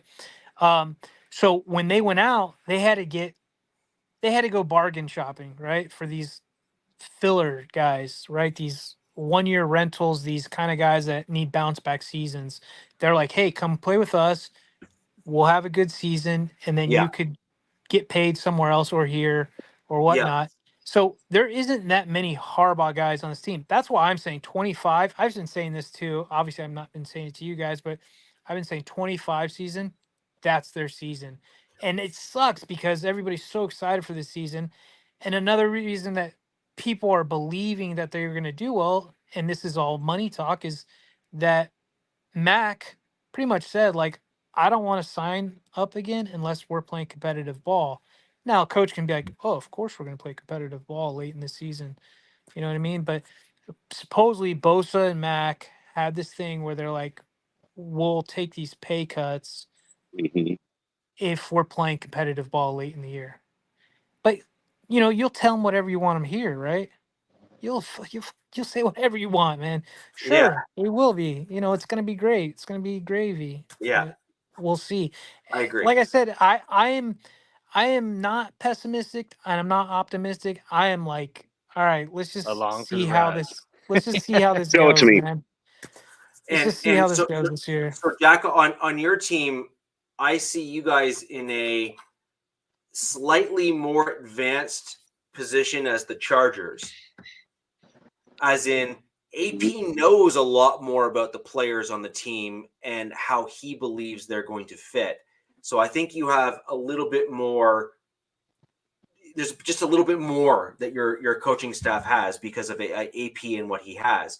However, I still think that they're on the flip side of that same comment. I still think AP is going to be needing to answer some real questions because now that he has the ability with the new offensive coaching staff, play designs, etc., has his assessment and the team's assessment of those players on the roster, even though they've seen them for longer, do they truly fit with the vision of the team? Or are there some guys that they thought that were going to work that actually don't in terms of what they want to do and why they want to do it? Remember, everything is for a reason. Like there's a reason why Sean Payton wants his style of football because he has got a proven track record at this point of making quarterbacks that have even struggled at times look way better than they otherwise have stats-wise, and shown that he's able to take teams, even if they're hurt and injured, still look at least modestly competitive. So that's great.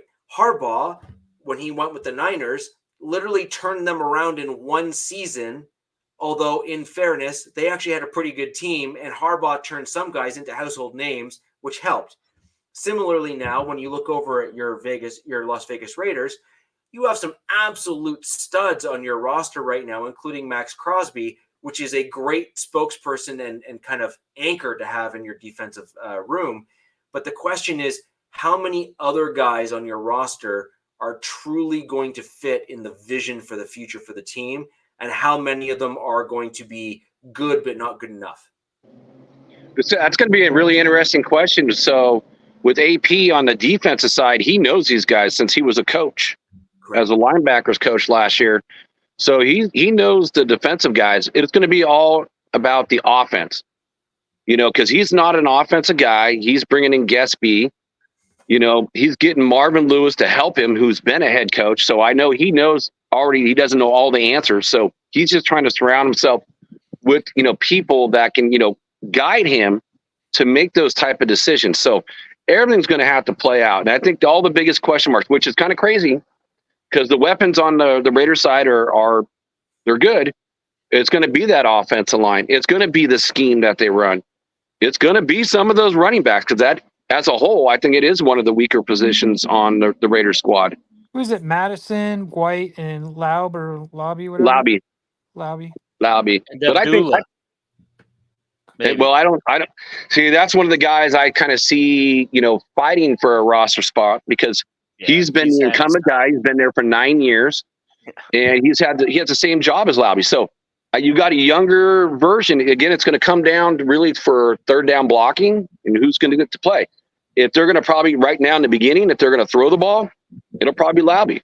If they're going to run block right now, I'd say Abdullah. But I just don't see Abdullah. I think he's the fringe, probably maybe a roster cut.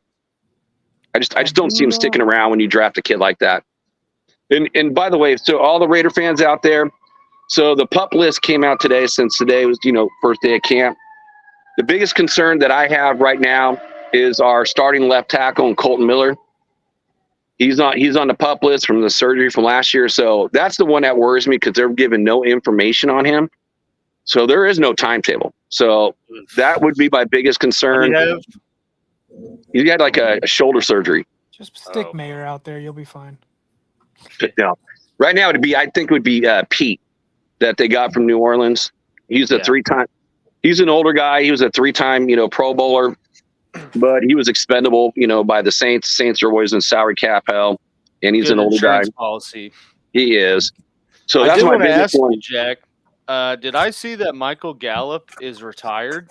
Yeah, I was going to get to that too. Okay. He did. He did. He retired today, which I find is interesting. Which, I was excited when they picked him up. I was thinking, okay, yeah, he could be. I wanted him to be a Charger. Like, yeah. I liked him. I don't know if I liked him more than I liked, Trey Tucker, our 3rd round pick last year that we got from, Darren Waller, because Tucker, he's just a really crafty, super fast, short guy, where Gallup is like, more polished, route running, so forth. But yeah, he's gone. Because of his, did he have an injury last year? Gallup? I think he's been injured. I think he's kind of He's always getting hurt every year. I think every year he's been poised to take, the next step, and then something happens. I mean, he had some flashes where I was like, man, this guy's good. And then it just was like a couple weeks and then it would go away. Yeah. Well, that's what I wanted to ask you, Jack. I mean, I didn't know if there was some lingering like injury concern, or if you had seen anything as to the reasoning, or if he was just no. It sounds like he just decided to hang it up. Maybe he's not back. And it's kind of funny that you said that you wanted him too, and I'm like, that would fit the Charger mold right there, getting hurt. But yeah, it's like, there's really not a reasoning behind it. I read the articles today. Just sounds like he wanted to hang him up. Maybe he's not back. Yeah. But if that injury stuff happens with us again, continues, then we're just plain on cursed. It's just a curse because they have a whole new staff again this year with one of the best strength and conditioning coaches in college football is now with us. So I'm like, if this continues to happen, there's a curse and somebody needs to sacrifice somebody's firstborn or something, man.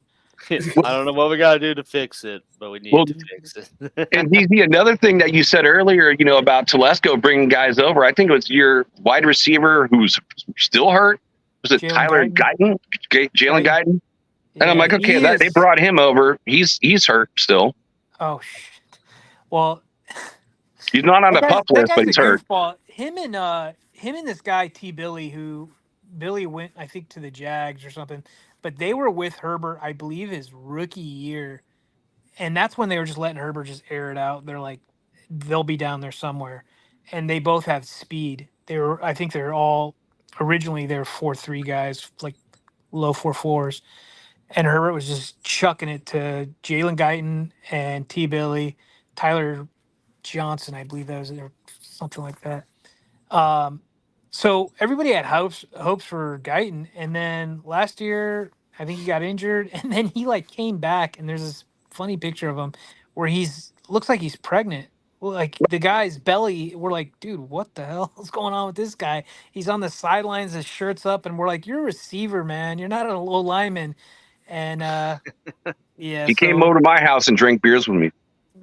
You know what? He's like he had the whole like Fu Manchu thing going too with his big belly, and I was just like, oh God, get him the hell out of here.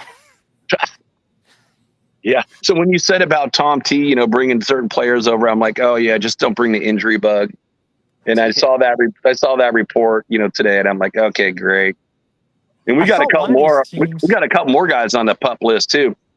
One I'm concerned with is, Jackson Power Johnson, our 2nd round pick. He's on the pup? He's on the pup. He was hurt when he was drafted, though. Oh, okay. I'm sure he'll be fine. I'm hoping he's fine. And then the last one is Darian Butler, which I don't see Darian Butler making a team. I kind of liked him, when he first came out, but he never sees the field. It sucks so much, Jack, that you have Jackson Powers Johnson and Bowers, who were 2 guys that Chargers fans got extremely invested in the before the draft. They were like, man, these are going to be Chargers. They're going to be Chargers.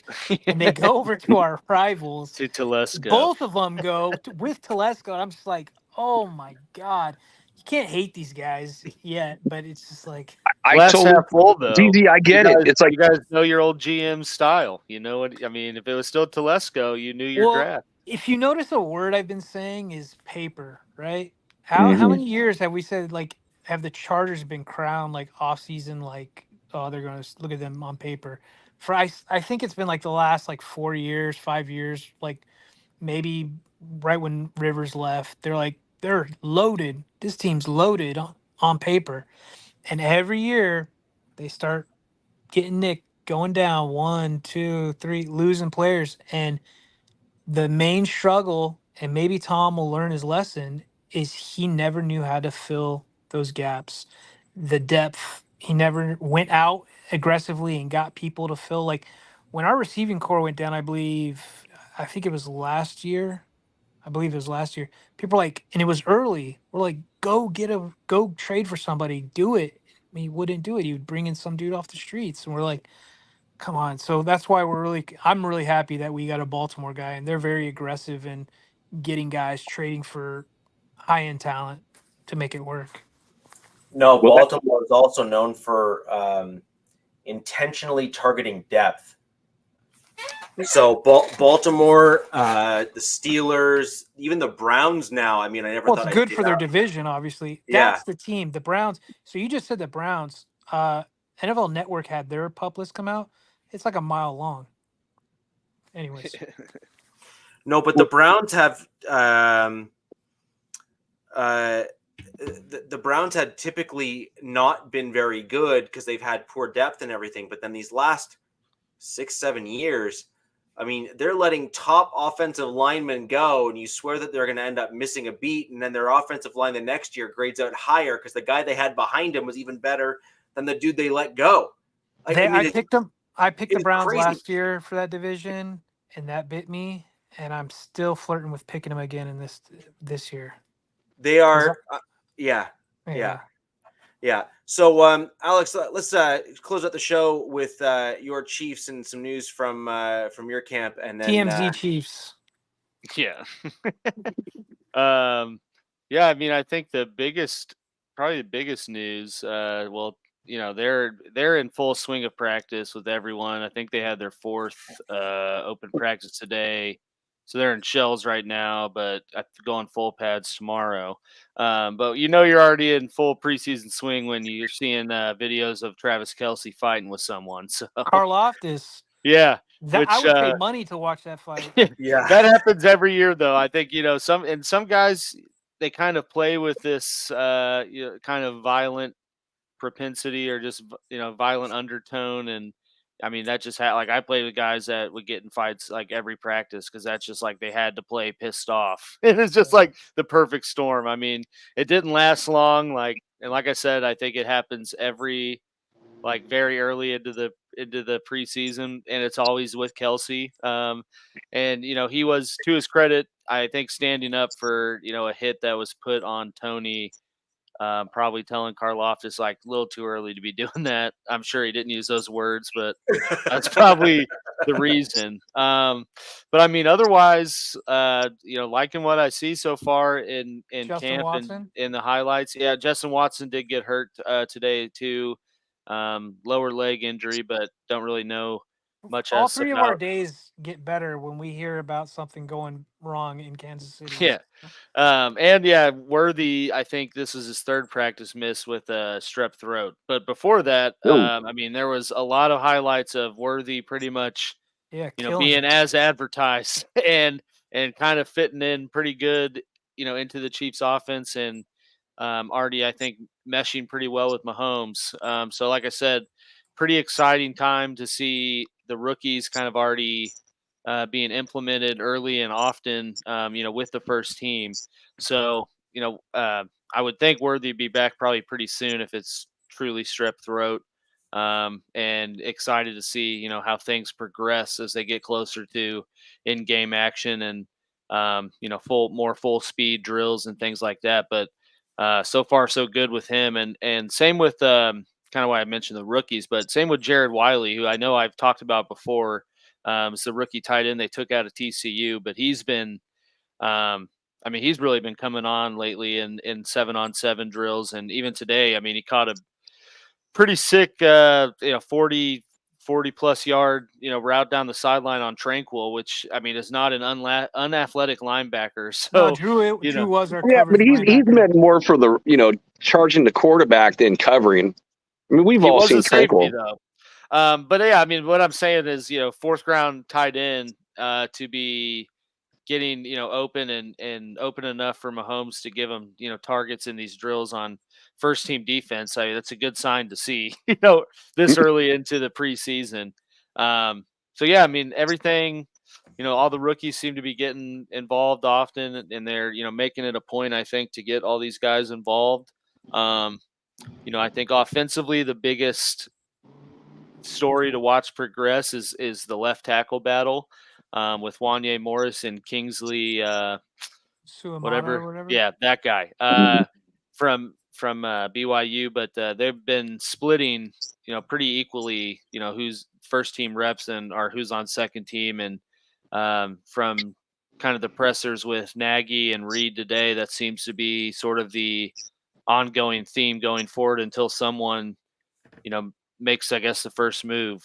So, aside from everywhere else on the offense, I think that's really the only, we're not sure who's the starter yet. But at the same time, I mean, it's not a bad thing when you got two young left tackles, both, fighting for a starting spot. So yeah, that'll be interesting to watch. And then same with Luis Zamit or Zamit, or however you say it. It like, I know we talked about him briefly earlier, but yeah, I mean, every practice, it seems that they're giving him more and more opportunities to find a way onto the field. I think yesterday, I don't think it was today, but they were having him practice, kickoff as the kicker. And, so it depends what Chiefs channel you go to. Some people are like, oh, he was just signed as publicity, or, Well, and that's what I was thinking, but didn't they pay him pretty hefty? yeah, they gave him, I think a multi-million-dollar, deal. And I'm of the position that they didn't just go sign him and give him money to not try to use him. And especially with how special teams is evolving, he's kind of, I think, the prototypical type player you want to be. I think Andy is playing 3D chess right now with that guy, and then with Matt Ariza, who you guys also signed. Yeah. Like, your special teams is probably going to be unreal with Harrison Butker healthy. Yeah. It's exciting to watch that. And I mean, at the same time, he's getting second team reps at running back. So, I'm really eager for the first preseason game and to see how he looks, in a organized outing, and, with someone that's not on the Chiefs defense going against him. But, yeah, I think it's really exciting to watch him progress. And then, and it's kind of similar, they're also giving Kadarius Toney running back reps, which I think is interesting, and kind of tells me that this coaching staff's not ready to give up on him yet. And I think they're also trying to find creative ways to get him the ball, and probably to boost his confidence a little bit, because, after last season, I think a lot of his questions are talking about improving, from his drops from last year, and kind of being non-existent pretty much after week 1, when he, dropped the ball that led to 7 points and they lose by 1. But yeah, I mean, so it's just good to see camp in full swing.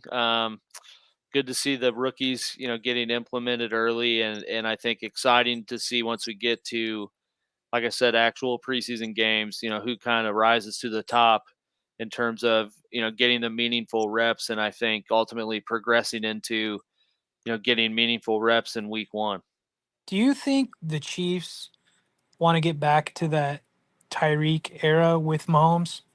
Yes, I think so, and I think the writing's kind of on the wall that that's what they want to do, because they obviously drafted Worthy, who, ran the fastest 40 ever, and also went and got Hollywood Brown, who I think probably ran a pretty fast 40 at the combine too. And I would, and that's something that the offense has missed. I mean, they got Valdez Scantling when they got rid of Tyreek, and all the advertising on him was, well, he runs just as fast as Tyreek, and it should be just as good of a deep threat option. But then you found out, well, Tyreek was special with his start and stop and acceleration was unworldly. Nobody else I think can do that. Maybe Tank Dell, but maybe not. Maybe. Even him. I don't know. It's pretty Maybe. unmatched athleticism. I mean, it's one thing to run 23 miles an hour in a straight line. It's another thing to do it when you start and stop and make guys miss and get back to that. And, I think Tyreek is really the only one that can do that. I've heard some people Tyreek reminds me of Cliff Branch, who's got a gold jacket. I mean that. Yeah. I mean, he's got to be the fastest guy in the NFL. He's averaging a kid per 100 receiving yards too. So, yeah. All it takes is one play to get that. Yeah. Do you think that Rashee Rice gets suspended next season? I'm glad you asked about it. I meant to talk about that. In Reed's press conference, he was asked about communications they've had with the league, and it's kind of take it at face value right now because it could just be coach talk or just kind of trying to keep things quiet. But he pretty much indicated they haven't had any conversations about any sort of suspension. Usually means that the punishment doesn't happen till way later next year. Yeah, so it's either which is wild. And I think too, part of it's probably. I haven't really been trying to keep up with it, but I also haven't seen any news of any sort of resolution with the criminal proceedings.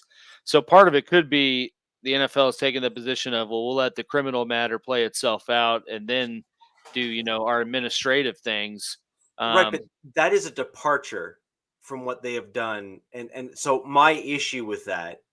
Well, I think we all have issues. But go ahead. Well, my biggest issue with that is they have not done that or given other players the same benefit of the doubt when it comes to those sorts of things. We have seen the league take action on other players that have been.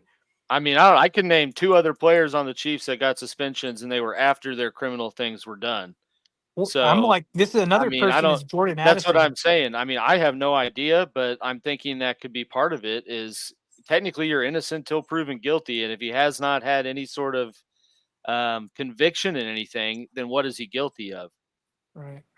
And so I think you get into a legality issue if you start laying the hammer down and saying you're suspended for 6 weeks, no pay because of the speeding thing while it's still ongoing. And then it gets dismissed. And he's like, what speeding thing?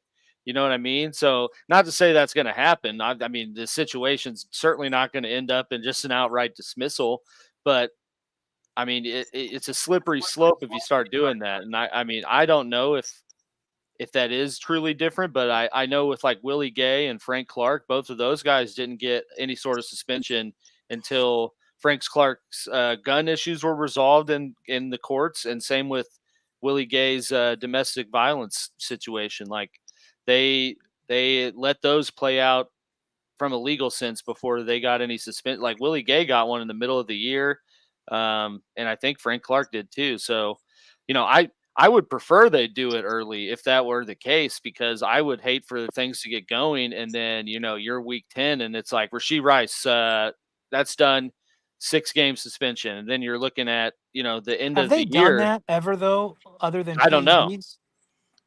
Like I've never. I guess they did with Ray Rice. I'm thinking Ray Rice was suspended pretty quickly. No, he wasn't. So Ray Rice was, so the league used to do it the way that they're doing it now, which I think the way that the league is doing it now is the correct way. Is you're innocent until proven guilty. Like what exactly did you do? And then the suspension comes down like a hammer. Cool. Great. However, after Ray Rice, the league overcorrected and then started suspending guys almost as soon as the thing took place, because there was all like the pounding on the table to say, well, one way or another, there is one of 2 different league policies that you violated. Yeah. One is overarching one. Like there's the overarching one, which is conduct detrimental to the league, which basically is a complete broad brushstroke of like, you have disrespected the shield, which is like, okay, cool.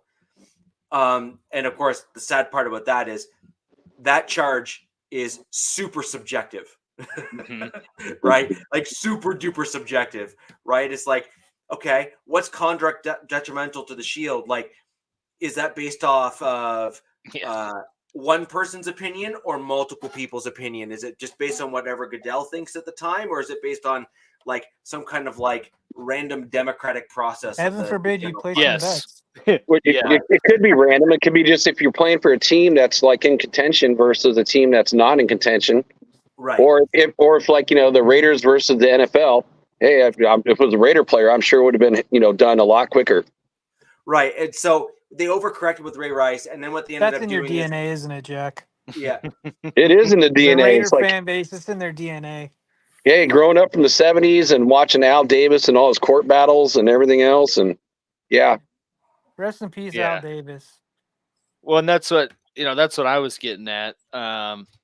You just don't want to open yourself, and I'm sure the league doesn't want to open itself up to, court battles and additional liability for, like I said, even if they went to like, hey, Rashee Rice, you're still going on with this ticket thing, but you obviously acted in a way that's detrimental to the league, so we're going to suspend you 6 games due to that. Well, then he could turn around and, file a stay or sue him for lost wages or whatever to say like, well, yeah, this is what they suspended me for, but every other person's only been given 2 games for that clause where they gave me 6. And that's why, I think that they probably won't do anything until legally it's played out, because they don't want to open the door. This isn't towards Rice because, like, I'm sure let stuff happen, but the NFL has become such a business that I feel like they don't even care about role models anymore. Like, I don't understand why we let this fly in such a public,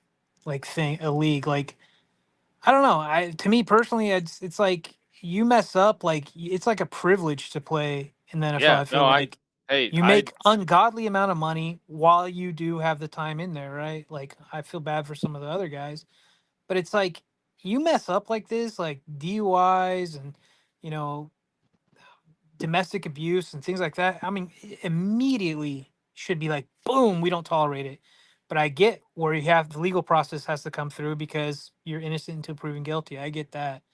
I mean, yeah, like, and I mean, I don't know. That's just me talking as an attorney. That's just. I mean, I'm not gonna act like I have any clue as to how the league, analyzes these things, because I'm pretty sure, like with the Ruggs situation, I'm pretty sure he was suspended like that day. I mean, but I don't know. I mean, I can't remember. That's a good question. It didn't take long, I'll tell you that. Yeah, I mean, Ruggs was arrested, right? Like right. Yeah, then, he was right? arrested. Well, he killed somebody. I mean, was she it's ever different put situation in cuffs that day? No, he was charged. He was charged that night. Okay. He fled the scene and then turned himself in through an attorney. I just think that the NFL needs to do a better job, and it's not. Oh, I agree. It's a look. Jordan Addison. This is his second thing. He's a kid, right? Yeah, I believe something happened last year too. Last year, but he was allegedly rushing his dog to the vet or something. But well, that's a good excuse because I have dogs. Well, picture the NFL its own court system. I mean, look at a great example. Look at John Gruden. 800,000 emails leaked, or 800,000 emails, but only his were leaked. That was a hit job. That was such a hit. It was that was a hit job by far. It's like forcing Mark to fire him. Oh my god! So I mean, it's all about the dictatorship of Goodell. Yeah, absolutely. And I mean, who knows? They could be like, okay, you guys are our most marketable, profitable team right now. Like, we'll work with you on this Rice situation, but no, and that you just said it. I mean, it could be like that too. I have no idea. The Chiefs are like the face of football right now. They're one, if not the team, especially throw in the Swift thing from last year. Mahomes, right? Best QB since probably ever, right? Behind, Brady and him, you can debate, but they're like, dude, do we really want this negativity on our cash cow, the Kansas City Chiefs? Probably not.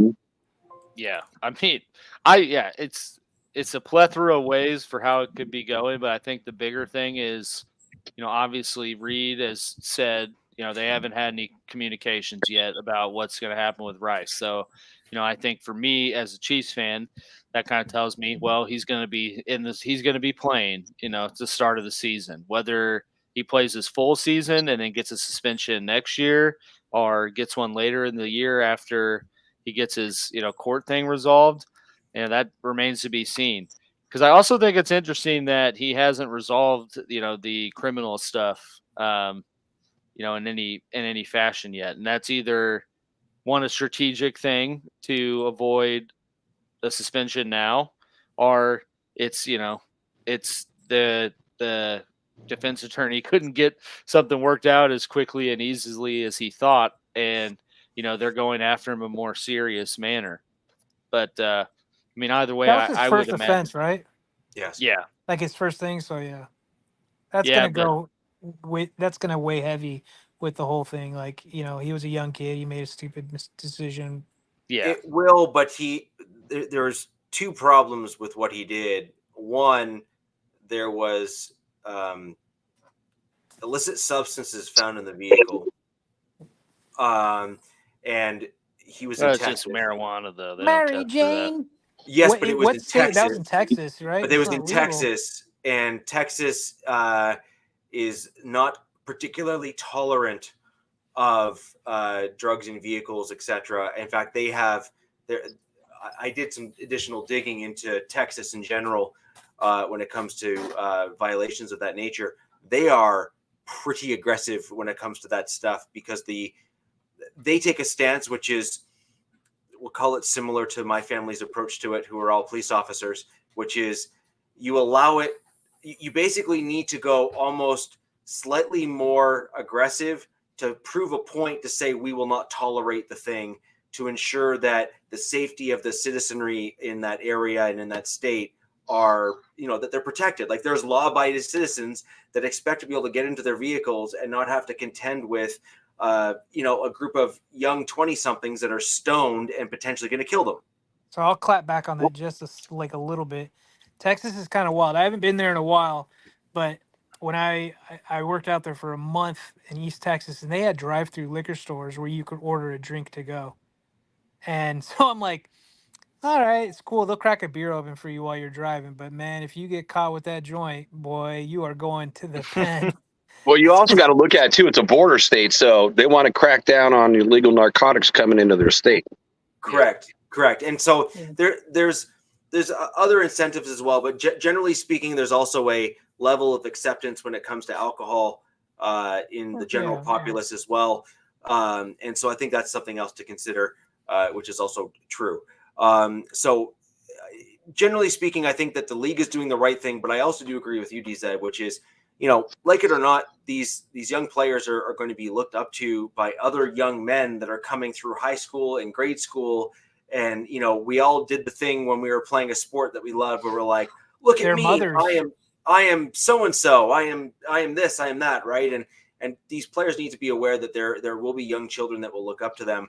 And the last thing you want is some of these players. You do not want to turn the game of football off to women right now. They are the mothers of these children, and that's who decides if their kids are playing this game. Correct. And who they buy their kids these jerseys. They go to the games, the whole nine. So that's another thing I'm thinking about. How do they delicately dance around these issues? Well, on the flip side of that, there's the other component here of this is Rice's first offense. It was certainly not a small one, so I guess if, go big or go home. So he kind of took the whole Texas state motto to heart when he did his thing. But everything is bigger in the state of Texas. So, okay. But I think the challenge that you end up with what is kind of going on here is it is that delicate balance is there's a role model component. There's the money component, because this is not a good look for the league or the Kansas City Chiefs. I think we can all agree on that, full stop, period, right? But then on the other side here is at some point there's going to be a lingering component here, which is, why is he still playing when he did the thing? Like, it's not necessarily a matter of, did he do the thing? Like, he basically had a smile and cheese moment for a few cameras. Like he was there. He's admitted he was there. Like, you're done at that point, right? So then the question is, at what point is this I would say basically favoritism, I think is probably the better word to use for it within the league, where you start getting into optic problems. So Jack, you hinted at the fact that, if he was playing for a different team, he would have been, quote unquote punished right away. And then on the flip side of that same coin, it was, yeah, but he's playing for the Chiefs, so therefore he wasn't, right? Like and of course right now, DZ, to your point, they're the NFL darlings at this moment because, Travis Kelce, Taylor Swift, 2 Super Bowls. They are potentially, there's the whole narrative and storyline this entire season is, can they three-peat? Can they three-peat? Mahomes being the best quarterback in the league. And guys, I don't care which team you're a fan of, that statement's true. So like it just is. And so, there's all of these things that I think all come into play. And I think that's where the balance comes in. And at this point here, the league is in this really, really weird and wonky spot, which is, let's say he's convicted. Does that really change a ton? I don't think so. Not unless they less public opinion repeatedly with everybody. Yeah, but okay, so I think this is actually an interesting conversation. Like this to me, I think is a super interesting conversation. I'd love to hear some comments in the chat on this. It's like, okay, publicly already, as we stand right now, let's like juxtapose like Ruggs versus this, right? Everyone knew what happened with Ruggs, and no one was surprised that he was like arrested right away and had punishment right away because of what happened and what occurred, right? We can all kind of agree to that. I think is fair. Yeah. Okay. Now, what is the big difference between Rice? Now, obviously, he didn't kill someone, which, thank goodness and thank God that didn't happen, right? Like, I think we can also agree to that because there was certainly the potential that he could have legitimately killed someone, given the footage we've seen. That was certainly a possibility. But he's on video. You've seen the details. He's admitted that he was there. And all of the other information has kind of come out and has been, I don't say copped to, but he certainly put out at least 2 different public statements about the details of that particular incident. So I guess what I'm getting at here is what optics could come out publicly that would be so dramatically different than where we are at now.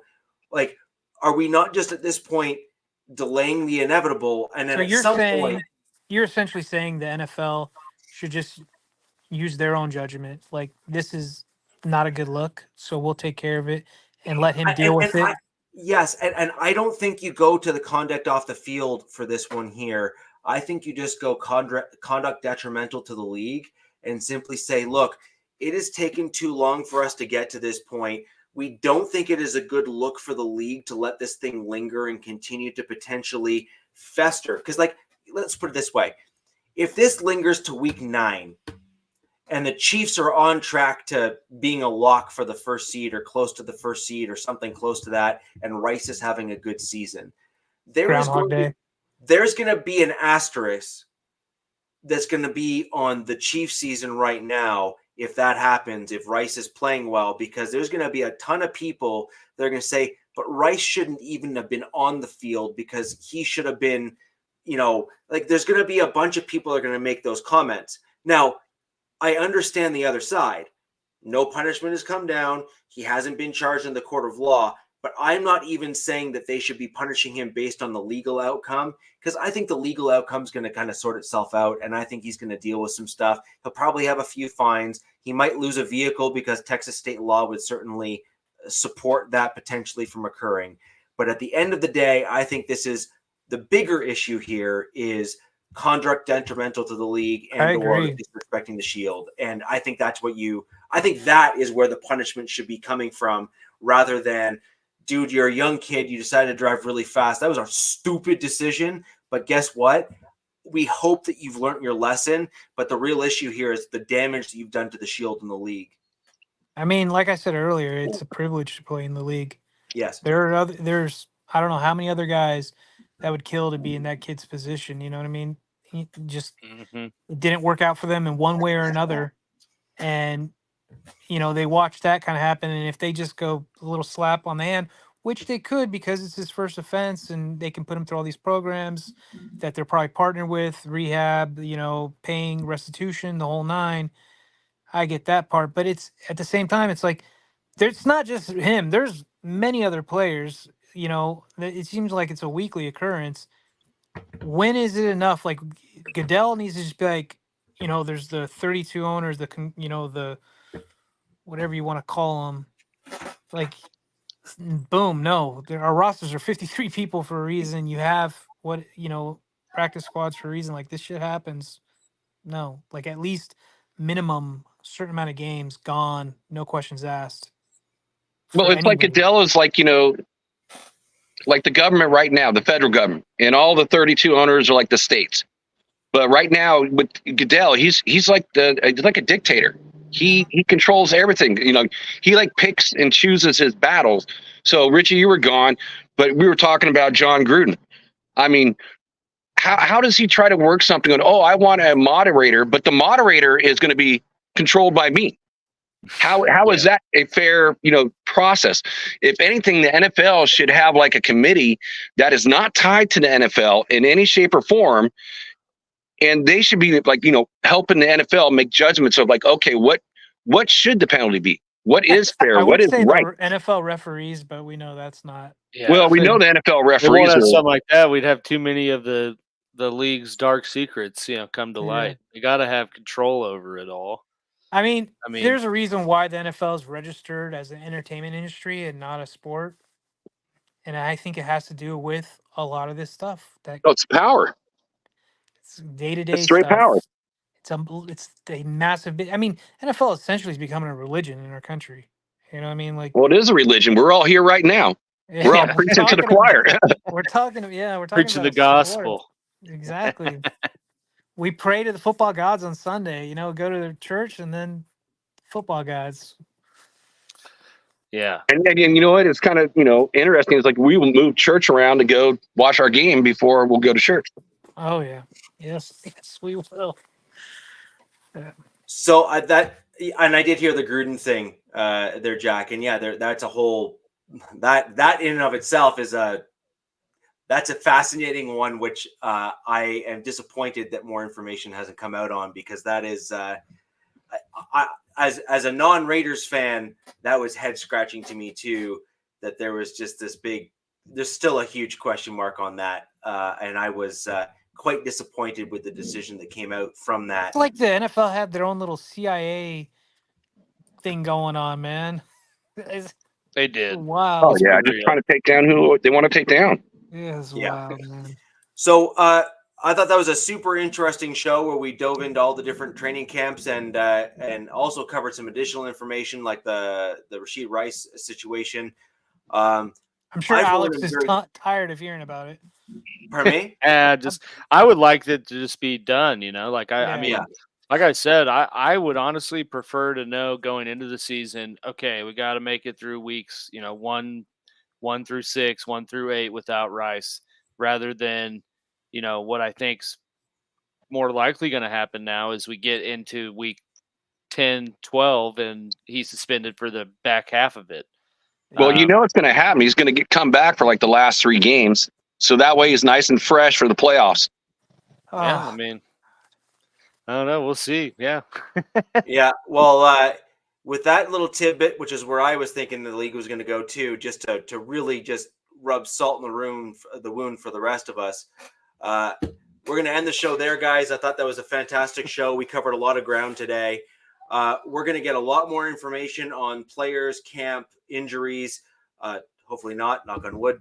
But it is a contact sport, and let's be honest, things do happen. Stuff is going to happen. So, ladies and gentlemen, until next week, where the West Side is the best side, this is the Wild Wild West podcast. Shout out DZ. And thank you, DJ. Loved having you on again. Love having you in the chat as well. Peace. Awesome, fast lane when I pass in the street, bag of money in the passenger seat. Simcoe's been asking for me on the road from the west to the east. Way up, I might never come down, cause the coast's racking up the flight miles. So high, I might never come down, so what? This is my lifestyle. Wait a minute. Work hard.